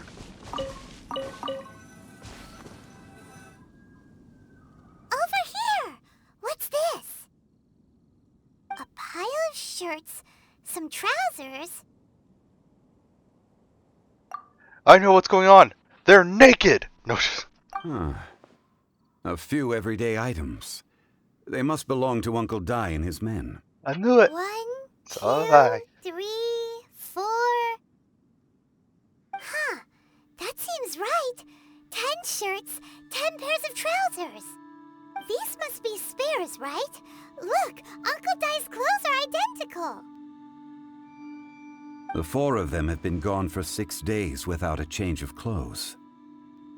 There's also a few handkerchiefs and some soap lying around. Oh, and some tool belts. Items for washing one's face before the dawn shift. Mining equipment. So, they didn't take any supplies. That doesn't sound good. Correct. Improbable. Yeah. There are 4 pickaxes missing. It seems likely they left with the tools of their trade. They had time to take their tools, but not their everyday items? Curious. Probably because they didn't expect to be gone so Why would long. someone set off with their tools, but leave their luggage behind? 1, they were working close by and didn't need to move their personal effects. But seeing as they've yet to return, this seems an unlikely hypothesis. Or 2, they were forced to leave and had no time to think about their supplies. Oh. It's certainly a possibility. We'll need more clues before any further inference can be made. I mean, if they were kidnapped, why would they let them take their pickaxes? I mean, those can be used as weapons, right? If they didn't leave, maybe they were made to leave. Let's make a note and let Uncle Dai know.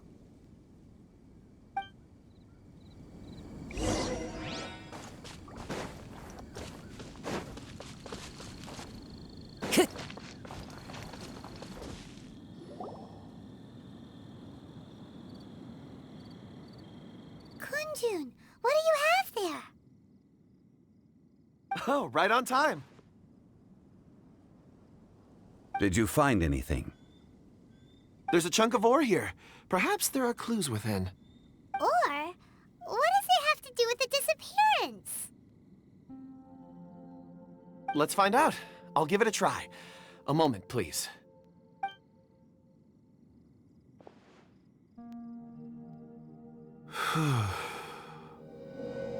Okay. What? Wait, what? Huh? Can you see Rock's memories?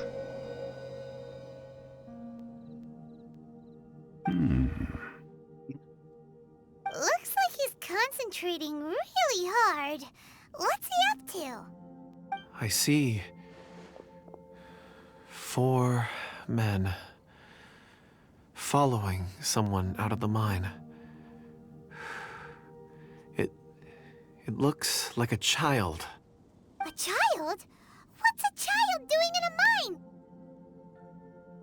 I'm not sure. Also, how did you see anything exactly? Oh, I don't mean see in the traditional sense. I would appreciate it if what I'm about to tell you remained a secret. It's a little odd. I've never dared to tell anyone before. I can perceive the memories of ore. Huh? Nani? Perceive?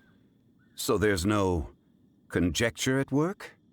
You mean you can put your hand on a rock and boom, it just happens? I've always sensed that ore contains memories. Sometimes it records events that occur in the surrounding area. All I have to do is touch one and focus my attention, and the memories come to me. Apparently some crystals you can actually imprint knowledge in. Like, kind of like a computer-like chip. How you can put data on a chip. Apparently you can do that with some crystals.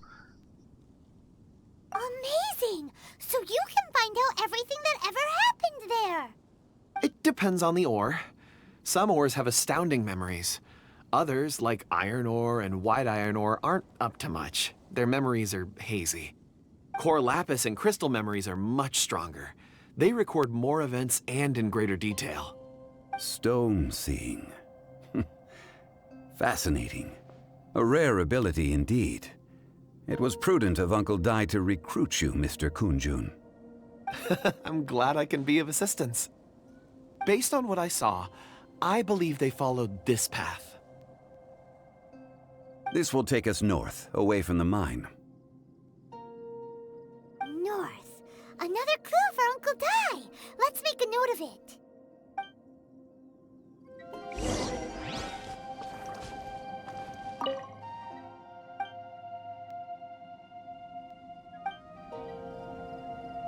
Can I break it? I guess not. Could it be that the child I saw kidnapped them? Huh.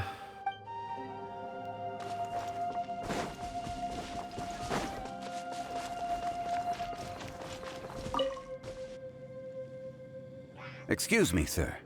Are you one of the workers here? Ah, yes. You must be here about the disappearance. Please, find them if you can. I don't know what happened. The weather was gloomy that day. The foreman left with a few men. I stayed behind with the other 4. After a while, I decided to take a break, just to catch my breath. I ended up falling asleep in the shelter inside. When I woke up, there was no sight of them. I'd only just been speaking with them and suddenly, they'd vanished. Maybe I'm next. So the men that were out working disappeared, with the only one left to tell the tale having been asleep in a shelter. Perhaps an accident occurred on site. What a scary thought. An on-site accident. We should note that down too. We found some clues. Time to report back to Uncle Dai. Now I could be wrong, but I kind of thought that kid. I only saw a glimpse of them, but I thought it kind of looked like Ganyu, like a young Ganyu.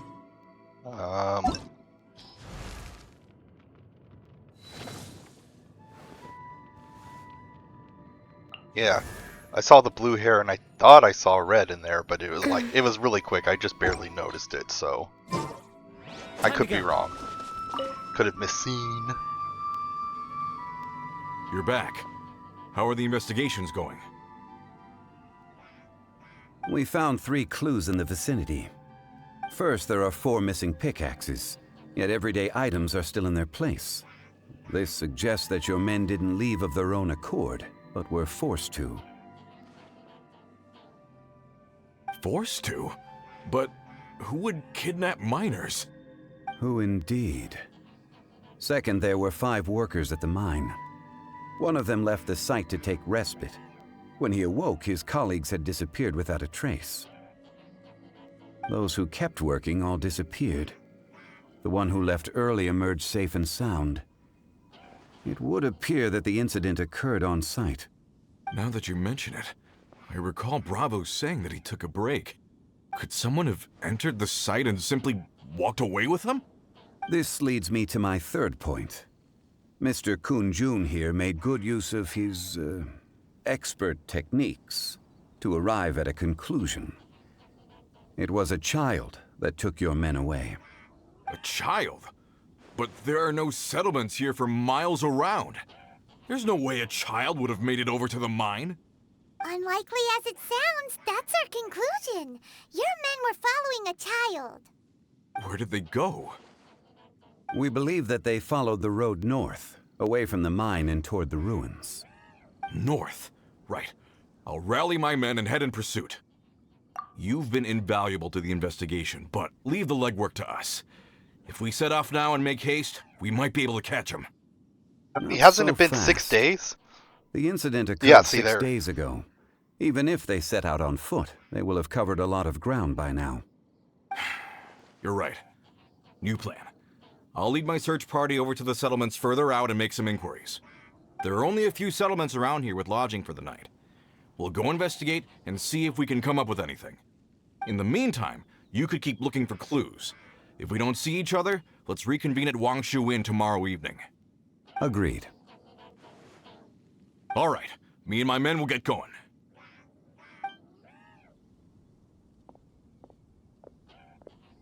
The So, dusky Ming? they're gonna talk to the people over at the settlements while we keep investigating here. Correct. But there aren't any more clues at the mine. Shouldn't we go north? Wait. I believe we're missing someone. Huh? The Rock Whisperer. Yeah. Where's Kunjun? Paimon bets he's still investigating. Let's go find him. Or he disappears. Or maybe not.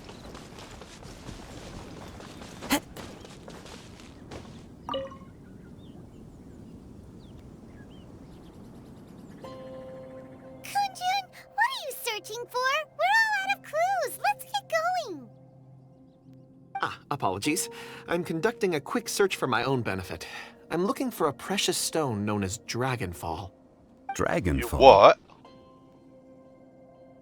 Dragonfall is often used in forging. What use do you have for it? I don't know. I'm sorry. I don't recall why I'm seeking it. I've been feeling very absent lately.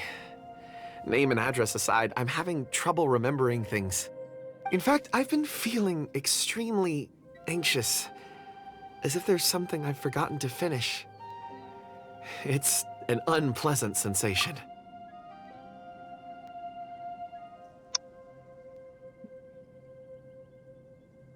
Kind of interesting that he says that the rocks remember things and he has the ability to see their memories, but his own memories are fading. Oh, Paimon knows that feeling. When you know you've forgotten something, but you can't remember exactly what it is. I don't even know where to start with it. I've been aimlessly wandering. That day at the market, I overheard a conversation while I was buying something. They mentioned Dragonfall. It sounded so familiar to me, as if whatever it was I had to do was linked to that stone. So, I decided to look for some. Perhaps if I can retrieve some, I'll remember what it is I have to do. I see. If I am able to during our endeavor, I will help you look for this stone. Really? Oh, thank you, Mr. Zhongli. You're too kind. Think nothing of it. Shouldn't we get going? Heading north from the chasm, we'll reach Lingju Pass. If this is indeed the path they chose, there will be traces. Great! Let's have a look.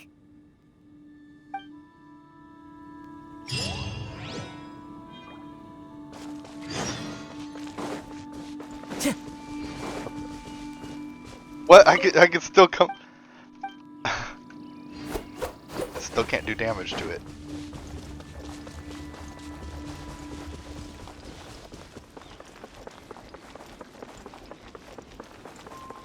The Dendro slimes, when they're underground, kind of remind me of like Bulbasaur and Ivysaur.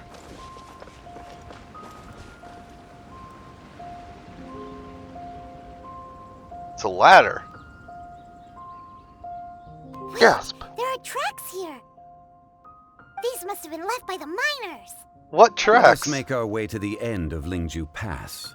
If there are no footprints there, it would suggest that the miners are still within the pass itself. However, if we find new tracks, we can follow them wherever they may lead. What tracks are you seeing? There was no footprints. Follow the wind.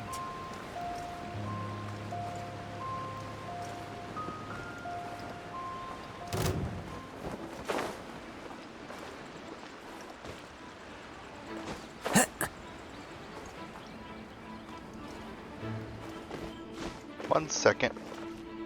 Be right back.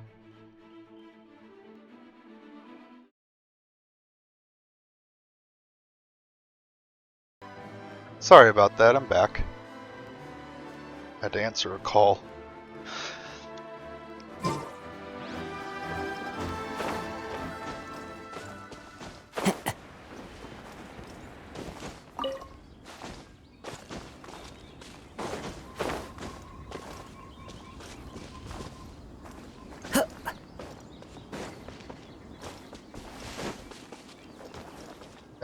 Now I see footprints. Hey, footprints! It would appear that they made their way through Lingju Pass and kept moving. Okay. If we follow their footprints, we should be able to find where they went.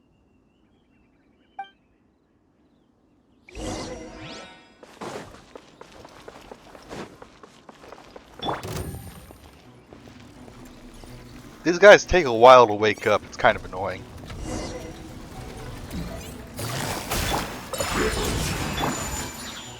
The wind knows. Sakura swirl!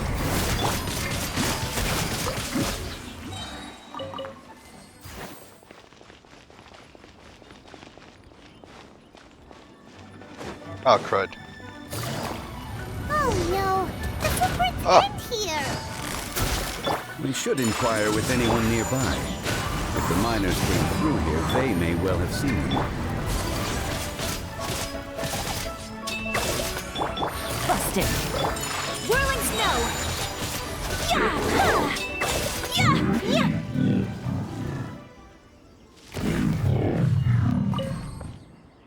Just switch Kazuya out for I'll scout ahead. Razor. So I have a stone breaker.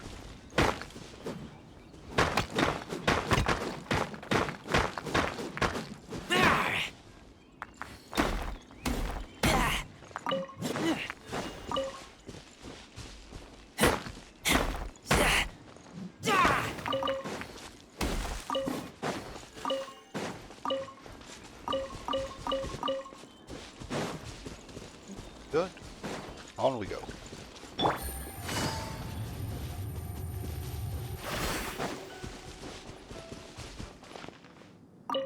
there! Have you seen anyone dressed like a miner around here? A miner? I'm afraid not. Let's try someone else. I mean, you're surrounded by ore. Where'd you get the ore from then?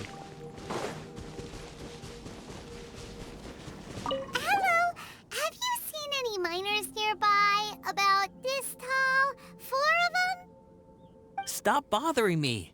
Can't you see I'm cloud watching? Wait. Jeez, a little grumpy, aren't we? Whatever. Let's go ask someone else.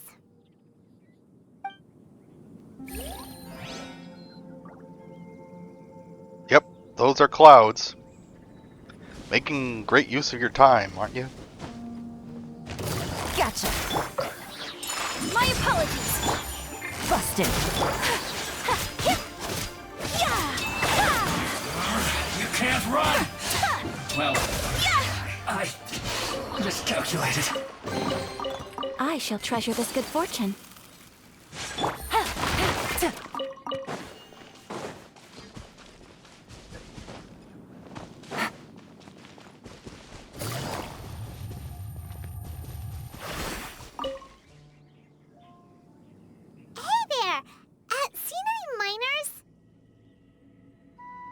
It must have been about 4 or 5 days ago. There were a few men who came through here carrying baskets and picks. I guess that could have been them. Yeah, that's them! 4 or 5 days ago. It appears that they were moving slower than we'd anticipated. Traversing the geography of Lingju Pass must have held them up. It was so strange. 4 big guys with lifeless expressions. It was like they were in some sort of trance. And there was a child staggering in front of them. Huh. This child. Did you see what they look like? I caught a glimpse. Yeah, Blue see, hair. I thought it said blue Short. hair. I think it was a girl. She wasn't smiling. In fact, she looked very serious. So it kind of looked similar to Ganyu. And they took this road? Yes, they followed it straight from here. Let's go after them!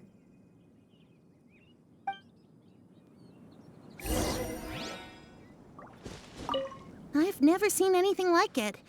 Were they sleepwalking? So bizarre.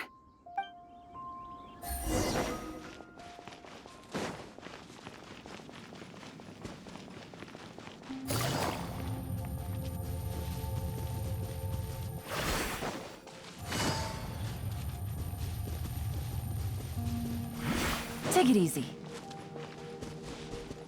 More footprints. There's a person over there! A person? Help! Please save me! Oh. Is that one of the people we're looking for? Oh, rescue first! Ask questions later. It said they were men, so no.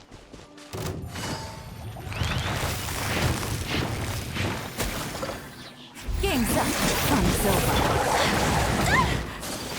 Embrace the ice! Oh, come on! Are you serious? I just completely wasted my ult. Ah! Friggin' stupid piece of... Those monsters were so aggressive. They must have noticed me walking through. Before I knew it, they were all over me. Thank you all for saving me. My name is Wanyu. I belong to Liyue's Shengyu Hall. I head up our human culture and civilization research. Huh? You sure you're not a miner? A miner? Yeah, we're looking for a group of 4 strong fellas carrying mining equipment. Does she look like a strong fella? Pretty sure she's female. And we're looking for 4 guys. So, I don't know, Paimon. She could be. I think I saw those people. Really? Yes. I set off from Nantianmen the day before yesterday, heading for Lingju Pass. About halfway there, I came across some people. A few men and a child. I was in a hurry. I didn't get a good look. I'm afraid I'm not even sure what they looked like. Apologies. I think that's all we needed to hear. Thank you. I hope it's useful to you. I'd better get going. There's a conference I need to attend. Again, thank you all for your help.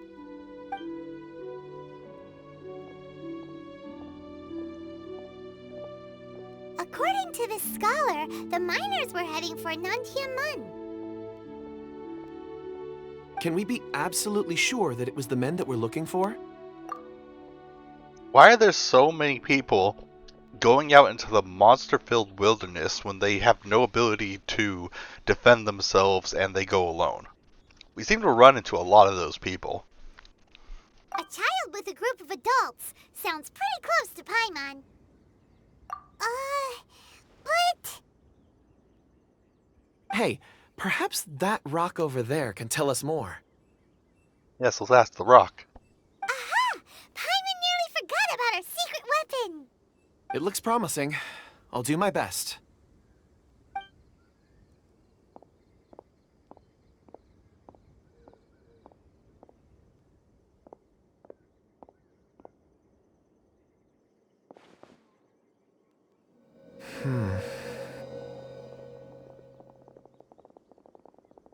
Dang it.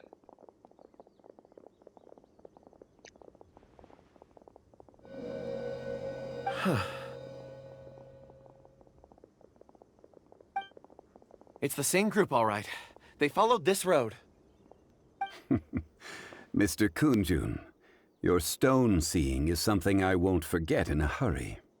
I suppose it is an asset, though I rarely find a use for it. But praise from Mr. Zhongli is high praise indeed. It's a good thing we brought our Kunjun compass along. We would have lost all sense of direction a long time ago. You think so? I guess it's been a worthwhile trip then. It feels like we're cracking a criminal case. It's a lot of fun. Be that as it may, we would do well to keep our guards high. 4 fully grown men in a trance-like state, walking ceaselessly day and night, over hills and mountains, led by a child. This is no ordinary incident. Oh, you're quite right, Mr. Zhongli. We should have our wits about us. That's not all. Our scholar was attacked by Geovishap hatchlings, but the level of aggression they exhibited was unusual. We have encountered many clues along the way. So far, they've pointed us in the right direction. The miners headed in the direction of Nantianmen the day before yesterday. From here, they would have had to navigate a perilous mountain road. If their destination is indeed Nantianmen, we should be able to catch up with them. Great! No I left a mark in the vicinity just now. If Uncle Dai does pass through here, it should guide him to us. Clever thinking! A classic Zhongli move!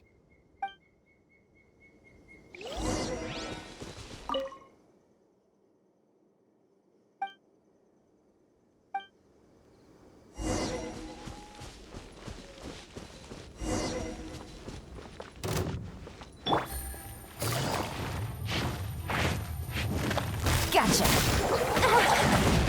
Quietly now. Ah, right, that switch.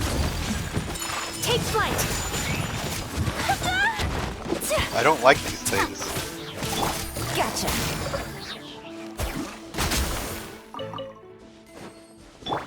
You play!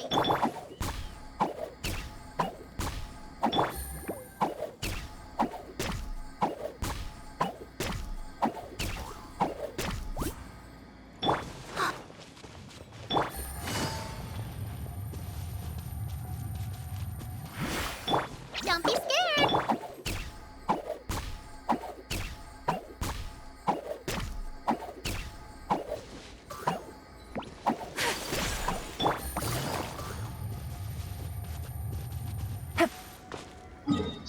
So, okay, yeah, it's further.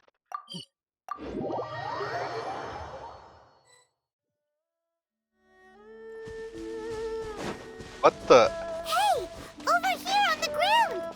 Is this one of the missing people? He did. There's a basket lying here, too. This must be one of the miners. Hey! Hello? Can you hear He did. No. Judging by his appearance, he must have collapsed from exhaustion. us? Should we wake him up? I can still dig. Sounds like he's whispering something. It seems that he thinks he still has work to do. Something's not right. There's a camp nearby. We should take him there and monitor his condition before deciding our next move. The plot thickens.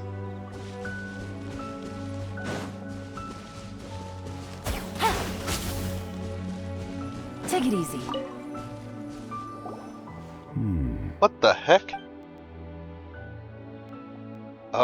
My TV just turned on. How is he? He won't die, right?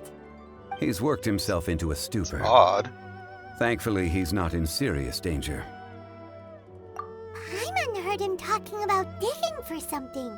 Did he dig himself into this state? It's certainly a possibility. It looks like there's something in his pocket. Are these ore fragments?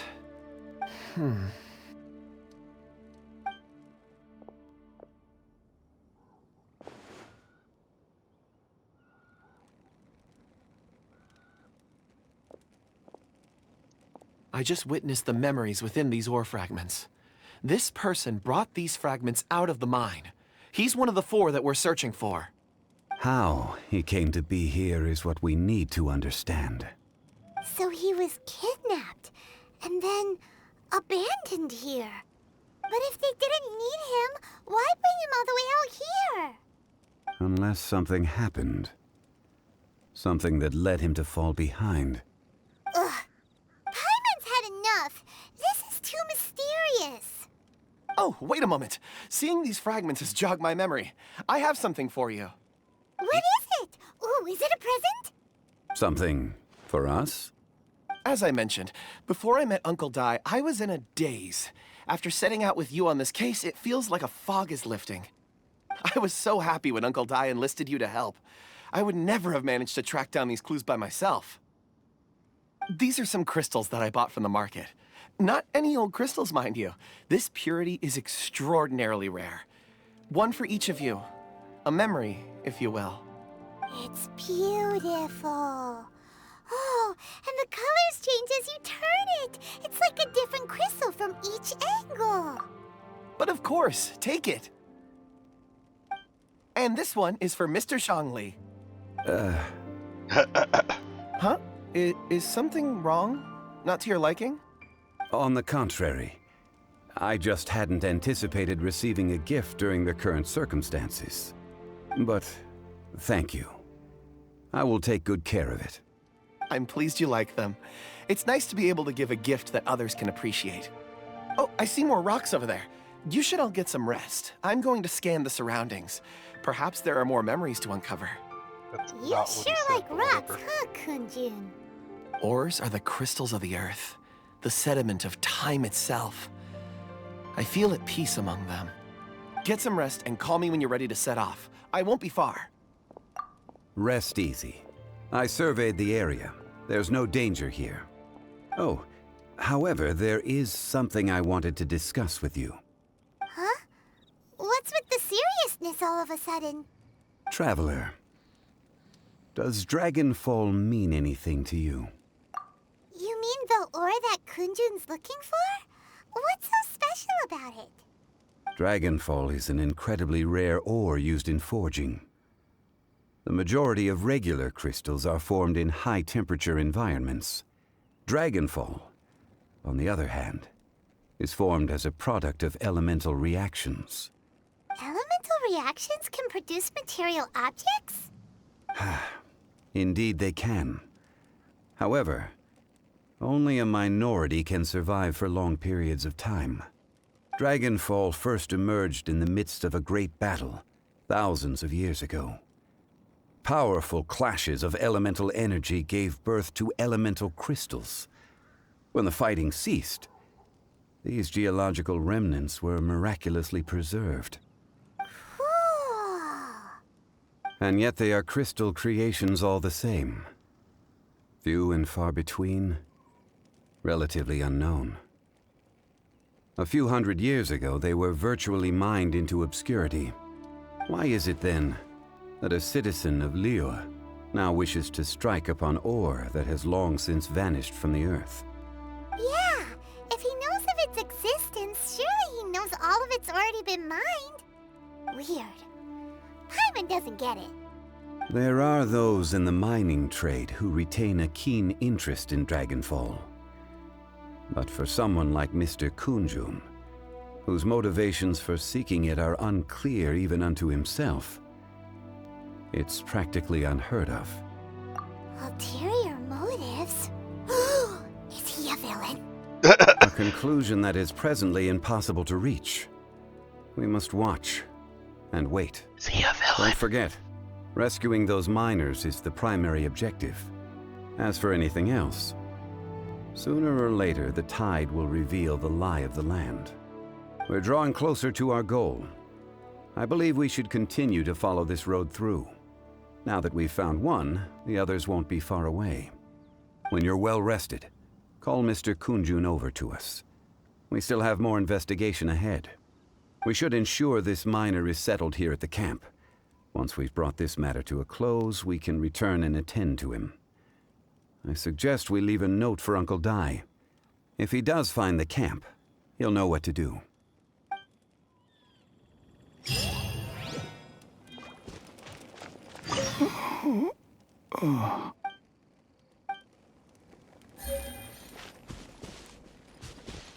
Ick stone.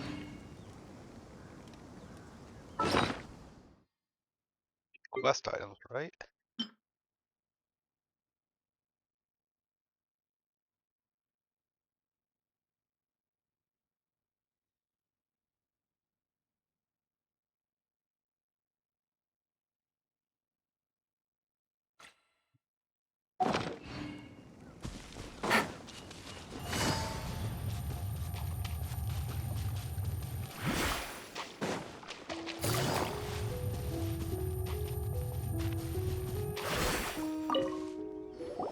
Kunjun, we need to get going. No problem. I'm done here. Any results, Mr. Kunjun? There are many beautiful rocks here, but nothing out of the ordinary. I couldn't find any clues. Then again, the memories of ore can shift with the passage of time and the changing of the environment. Difficult to say. I feel that ore memories tend to be from the recent past. So there's never any ancient memories? Rocks endure, but as eons pass, their memories are erased. Those memories that survive are rooted in powerful emotion or thought. That makes sense. It is the same for people. Indeed. Let's keep going.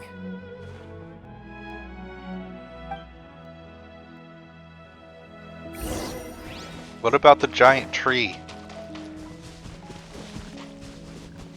What fuck?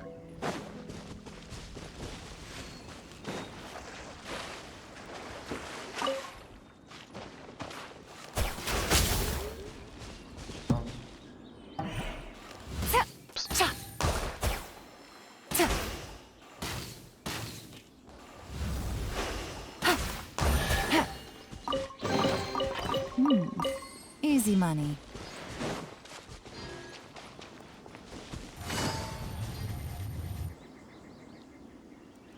What's the point of giving you control to move 3 feet? Such an immense tree. And there's so many mysterious looking crystals up there too. Amazing! This ancient tree. Let's conduct separate investigations. I'll take that area. Perhaps you could survey this section. All right then. Kunjun, can you see anything worth investigating? Well, there is this stone tablet here. Doesn't seem very interesting. Paimon's gonna look over there. Huh. It's worth a try, surely. Let me see. Oh!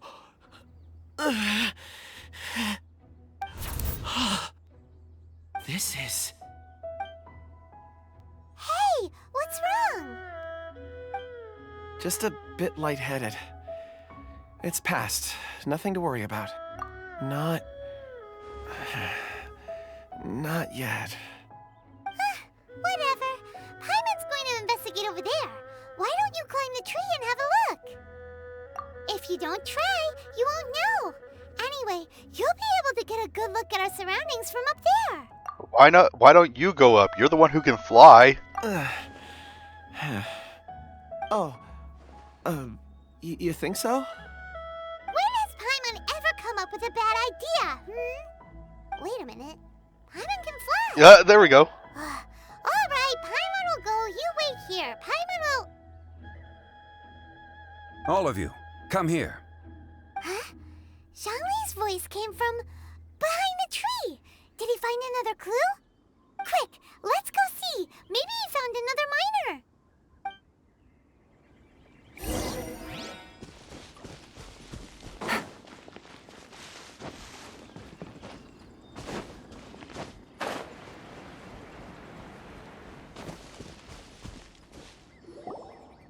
This has been newly dug.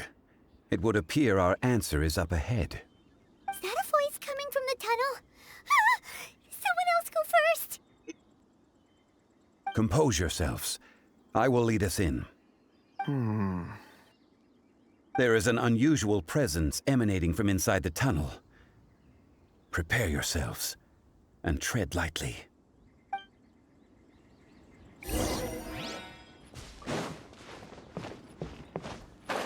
Oh crud, I know what this is.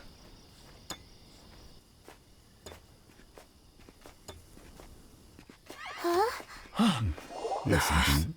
The missing miners are here. What are they digging for? I'm afraid that this whole tunnel is the fruit of their strenuous labor. That gate. Has it been there all along? Digging a tunnel to this ancient seal. Had they not been discovered, they would undoubtedly persevere until the gate.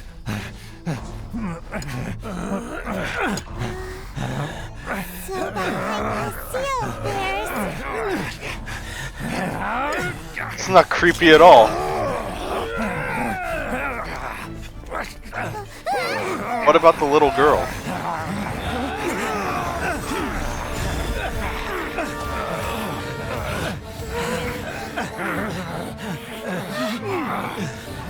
What do we do? We can't hurt them.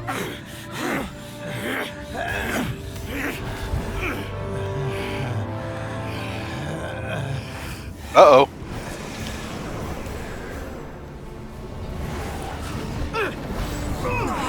What the?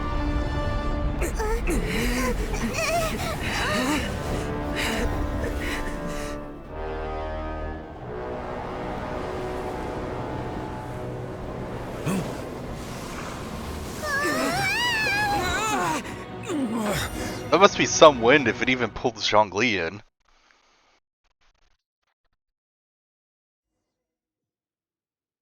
Yep. Screw this guy. Ah, I knew it. That is such an annoying boss fight. What type of monster is this? Morax, you arrive at my doorstep of your own volition. Excellent. Taking revenge for sealing me away will be all the easier. So, the little girl is your power incarnate. But if you recall, Ishtaha, this is not how we intended for events to transpire. Waste not your words. Your life is mine.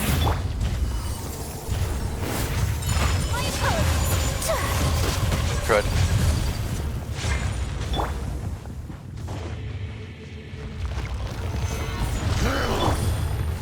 Busted.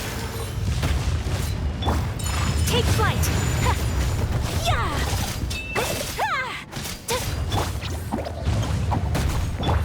Quietly now. Oops. Busted. Things are about to get dicey. This one's not enough. You would forsake me again? What's the story here? If that is what you choose to believe, so be it.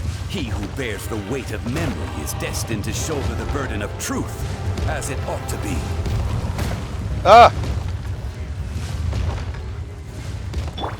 Uglay, you're up!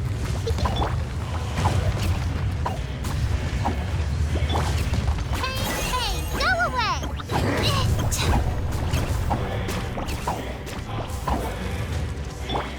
Embrace the ice! Quietly now. Gotcha. Gather! Order guide you. Morax! You think you can destroy me?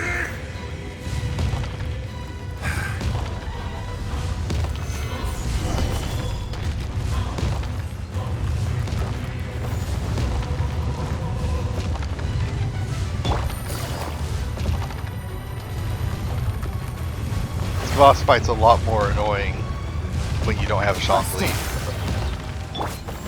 Gather!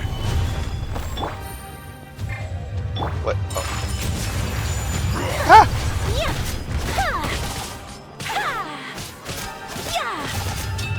Here comes the catch. Oops. Stay put! Stabilize!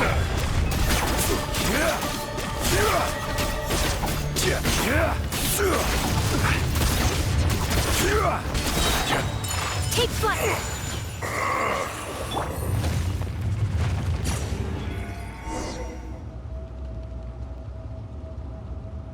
Morax, 1,000 years after you sealed me underground, That's not creepy at all. you return for the second time.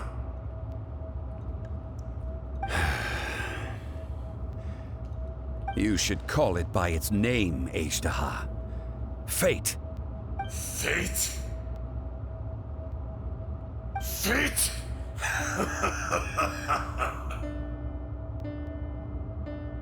What happened to So what's his here lies face? The wisdom of the gods. Destroy all deemed redundant. Enlist tyrants to ravage the wilderness. No. You have forgotten. Who dat? That voice! It's the Rock Whisperer. Huh? Kunjun? Morax. It's been a while. You're... Are they the same person? Like, one's the good side, one's the dark side? The very same. During the battle, You imbued us with your power. Yes, it was all I could manage. Forgive me for concealing the truth, Traveler. There were things that only became clear to me upon reaching this tree. Allow me to elaborate. I am not Ajdaha the whole, but a fragment. Heaven and earth, yin and yang, opposing forces. You can consider the existence of me and the Ajdaha you see there to be a reflection of such polarities. We are a schism of the will of Ajdaha. So there are two Ajdahas? No, it can't be. That's impossible. When the seal loosened, your power manifested in this world as a child. With this new identity, you were able to vent about the forces that suppressed you. But would anyone listen? Would they even care? That's when it occurred to you. The loosening of the seal constituted an opportunity to strike back. Kidnapping the miners was all in aid of digging to the entrance to the seal itself. Your plan was to launch an attack on both ends, from outside and within, thereby fully destroying the seal. The audacity! Are you insane? If you truly are a part of me, how is it you find yourself standing on the side of the betrayer? I was another power awakened with the loosening of the seal. Too weak to reincarnate, but strong enough to possess a human body. I was barely conscious. I couldn't remember who I was. Only the past would elicit a reaction from me. But my aim was clear. Find Morax, and aid him in stopping you. I had sensed that something was amiss when you mentioned Dragonfall. Had your power been but a little stronger, I would have recognized you. Don't blame yourself. I have changed beyond all recognition. Only when I touched the stone tablet did I truly remember. It's been so long. A secret beyond all comprehension of youthful humanity and ancient dragonkind. Morax, do you want to tell the tale? There would be no harm in it. The decision is yours. You haven't changed. Then allow me.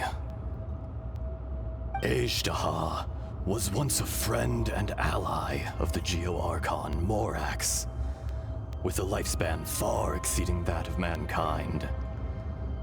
However, that which is derived of the Earth is no more or less than the Earth itself. The memories of rocks do not last long. Those memories that survive are rooted in powerful emotion. But as time passes, so these memories fade into obscurity. Erosion is the world's greatest destroyer of memories. Erosion ground Ajdaha's consciousness into oblivion. Slowly, he forgot the face of his old friend, and his memories of defending Liyue Harbor disintegrated. Ajdaha, now incomplete, became irascible, aggressive. What would you expect? It was humanity that attacked the ley lines that sustained me. This much is true, which is why you attacked the chasm, why you waged war against Morax. In the beginning, in order to open up new territory and increase production, the citizens of Liyue came to the mountains to mine. Overexploitation caused the ley lines to quake, which brought untold suffering to us. Erosion made us even more savage. No matter how we struggled, we lost the ability to coexist with humanity. We lost all reason. Morax shared with us some of his power to prevent further erosion, but it was futile. Everything returns to dust. It is the natural order, an unstoppable force. And so, we became you. And from your will, I emerged.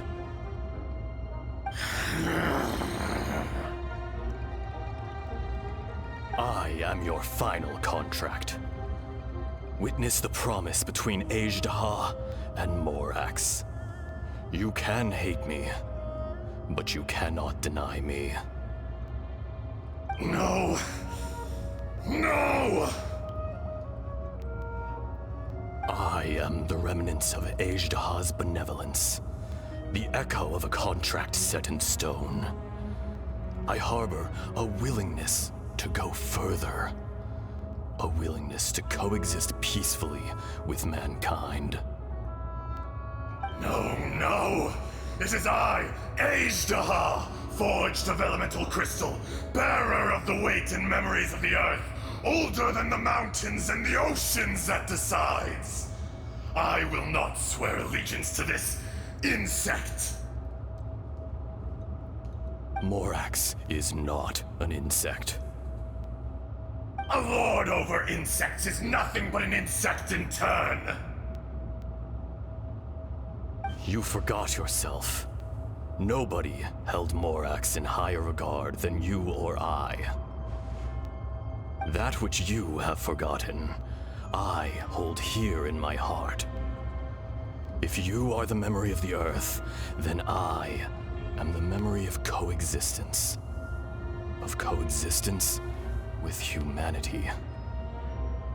All powers under heaven, rise and fall of land and sea. A star appears within the wild. A sun ascends as bright as jade. Strange. What is this feeling? And all this?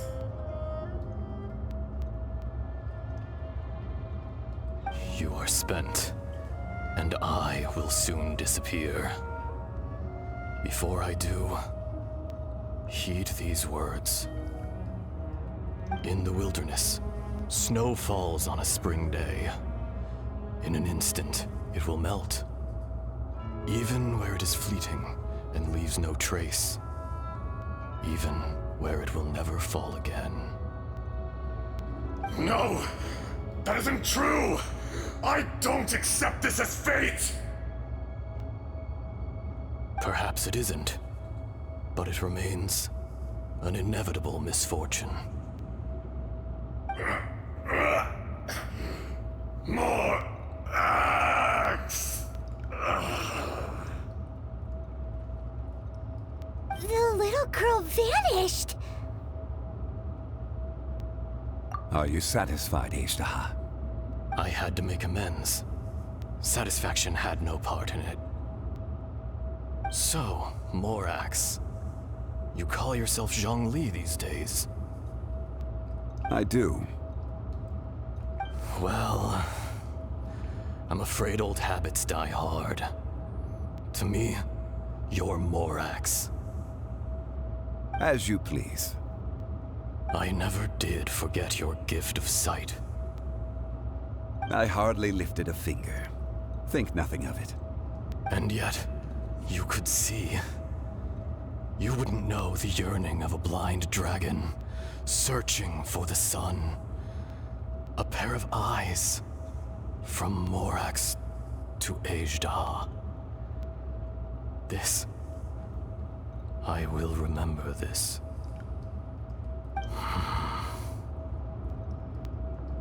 Your power is nearly spent. Perceptive as always, my friend. Shall we get going, you and I? Surely the pressing matter is still that of the miners trapped outside the seal. Indeed. Hence the need to get going, to fix the damage left in your wake. Straight down to business as always. Let's go.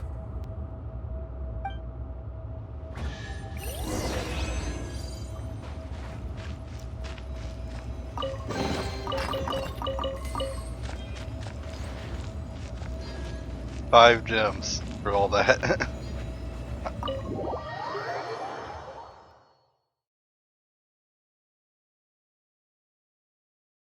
Huh? How did we get here? We need to go back and check on the miners!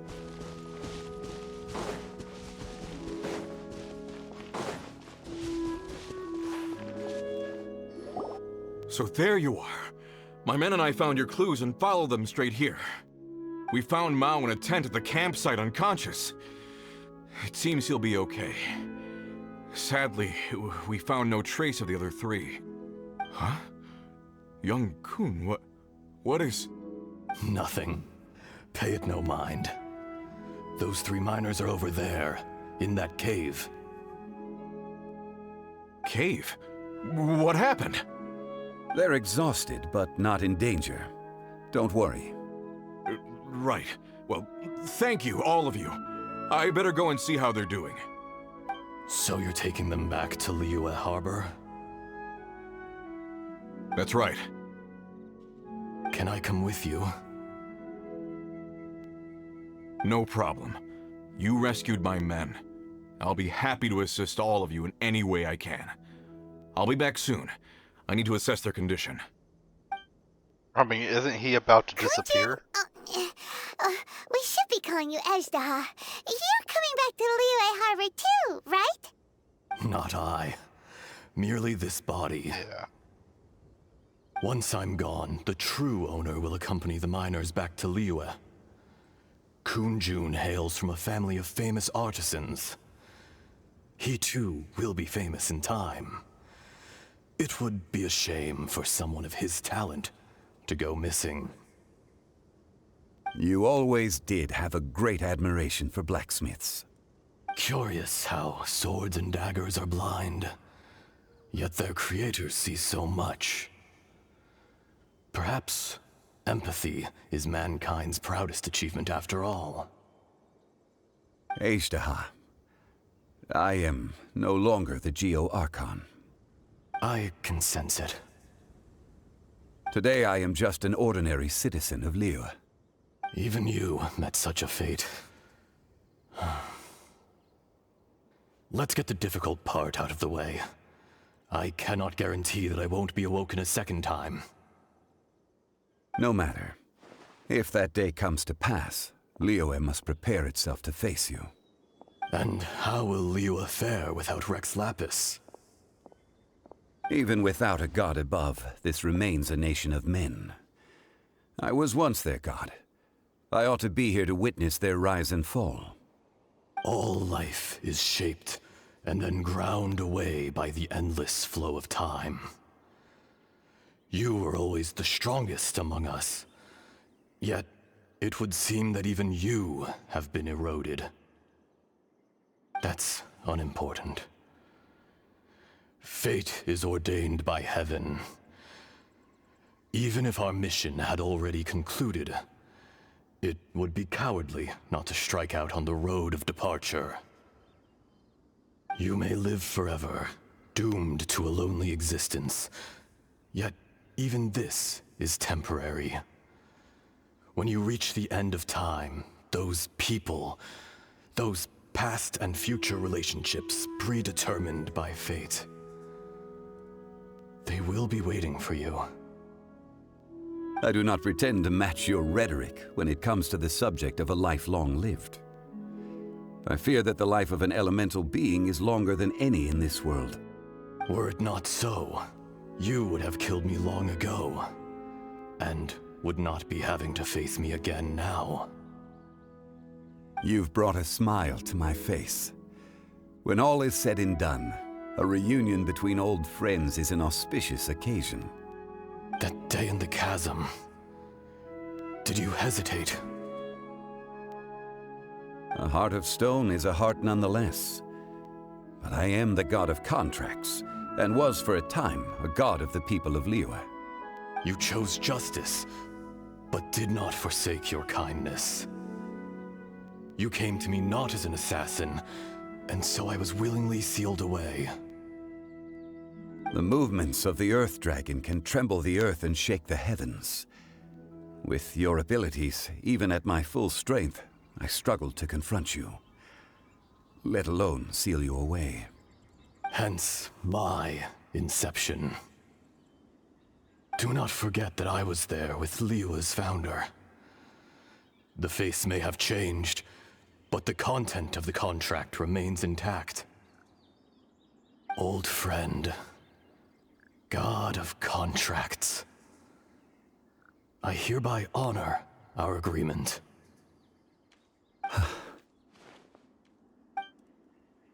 Thank you, Ashtaha. My life is nigh on eternal. I will go on with the infinite flow of time. And you, Morax, you too will live for many a day to come.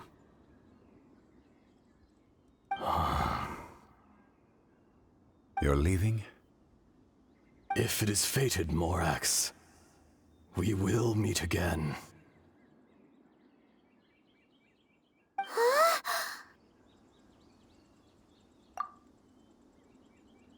Yes. Don't be alarmed. He's only asleep. Whoa. That was so weird. It was like he suddenly became another person. Because he did. In fact, we have yet to meet the real Kunjun. He was. Centuries may have passed since then, but events from 1,000 years ago remain crystal clear in my mind. In our last tale, Rex Lapis was walking alone in the mountains. He heard a remote voice, unlike any other, coming from a crack in the earth. Most of the ancient geo life forms that live below Liyue are blind, having not seen the sunlight for an age. The voice was sometimes sad and song-like. Other times it was loud and thunderous. The Lord of Geo searched here and there before finally unearthing a strange stone from the bedrock. That's how Ashtaha was. I answered his wish and took him above ground. The Lord of Geo took pity on the rock spirit and carved it into a magnificent work of craftsmanship, a vivid representation of a dragon. I bestowed him with a pair of eyes to see the world and came to an agreement with him. With his fingers, he made 2 eyes, quicker than words could tell. Lightning flashed and thunder roared, and a living, breathing dragon soared into the clouds. I agreed to let him live among the people above ground. But if the day ever came when he brought ruin to order, he would once again be sealed in the dark. The dragon accompanied the Lord of Geo, fighting campaigns alongside him in the 4 corners of the world. We have a saying to eulogize these events. The crash of a spear brought billowing dust. The mountains and waters made way at the sound. The sight of a dragon bestowed with a touch the promise of rainwater blessing the ground.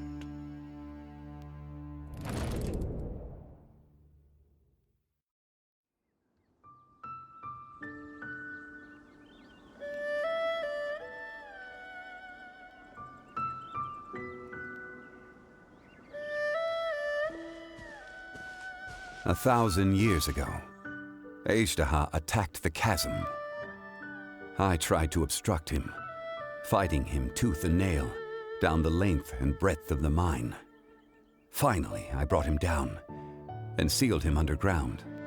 During that battle, Dragonfall was born.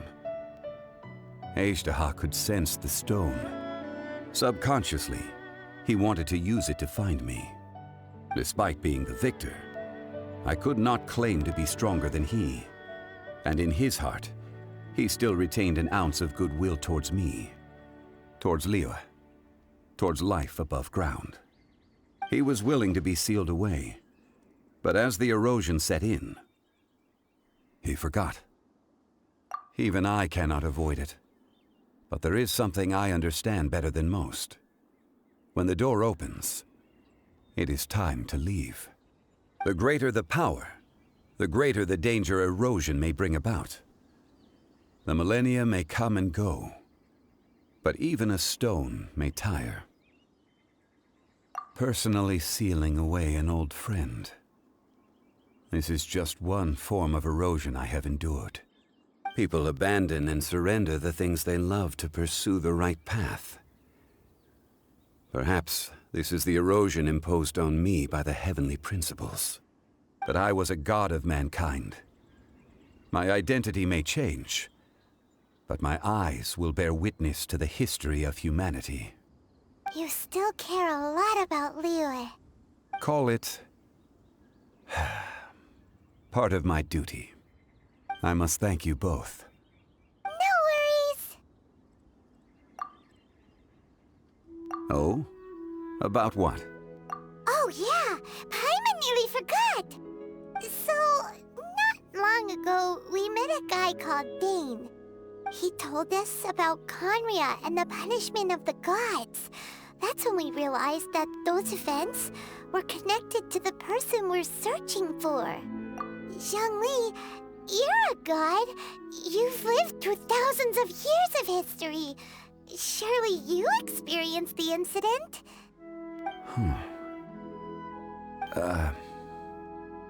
I cannot say.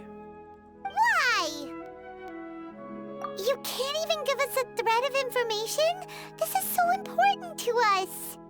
I understand, but I must apologize. This is my contract.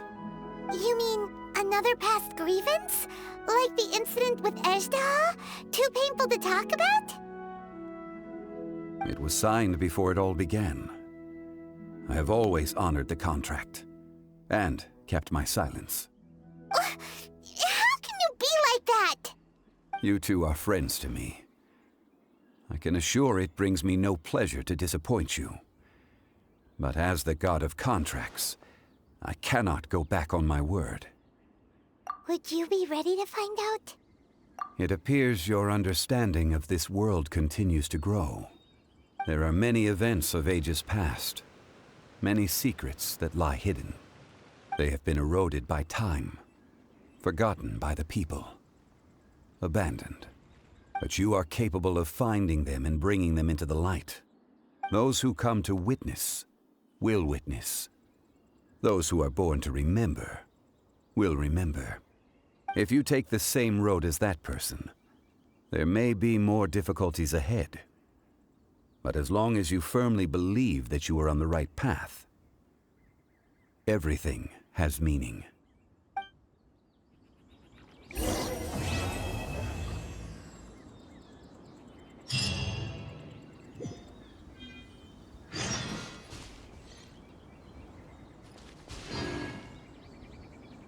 This tablet was erected by Mountain Shaper.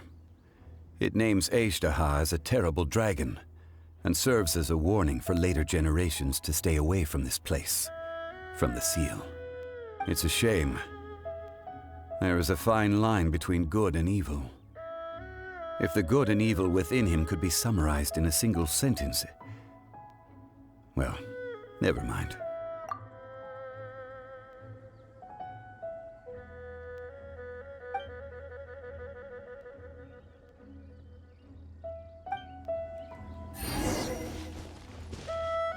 Okay, I'm gonna call it for tonight. Got the Zhongli quests out of the way. Next time we'll be starting with Child. We have a lot to go through, as you can see. Okay, see you guys next time.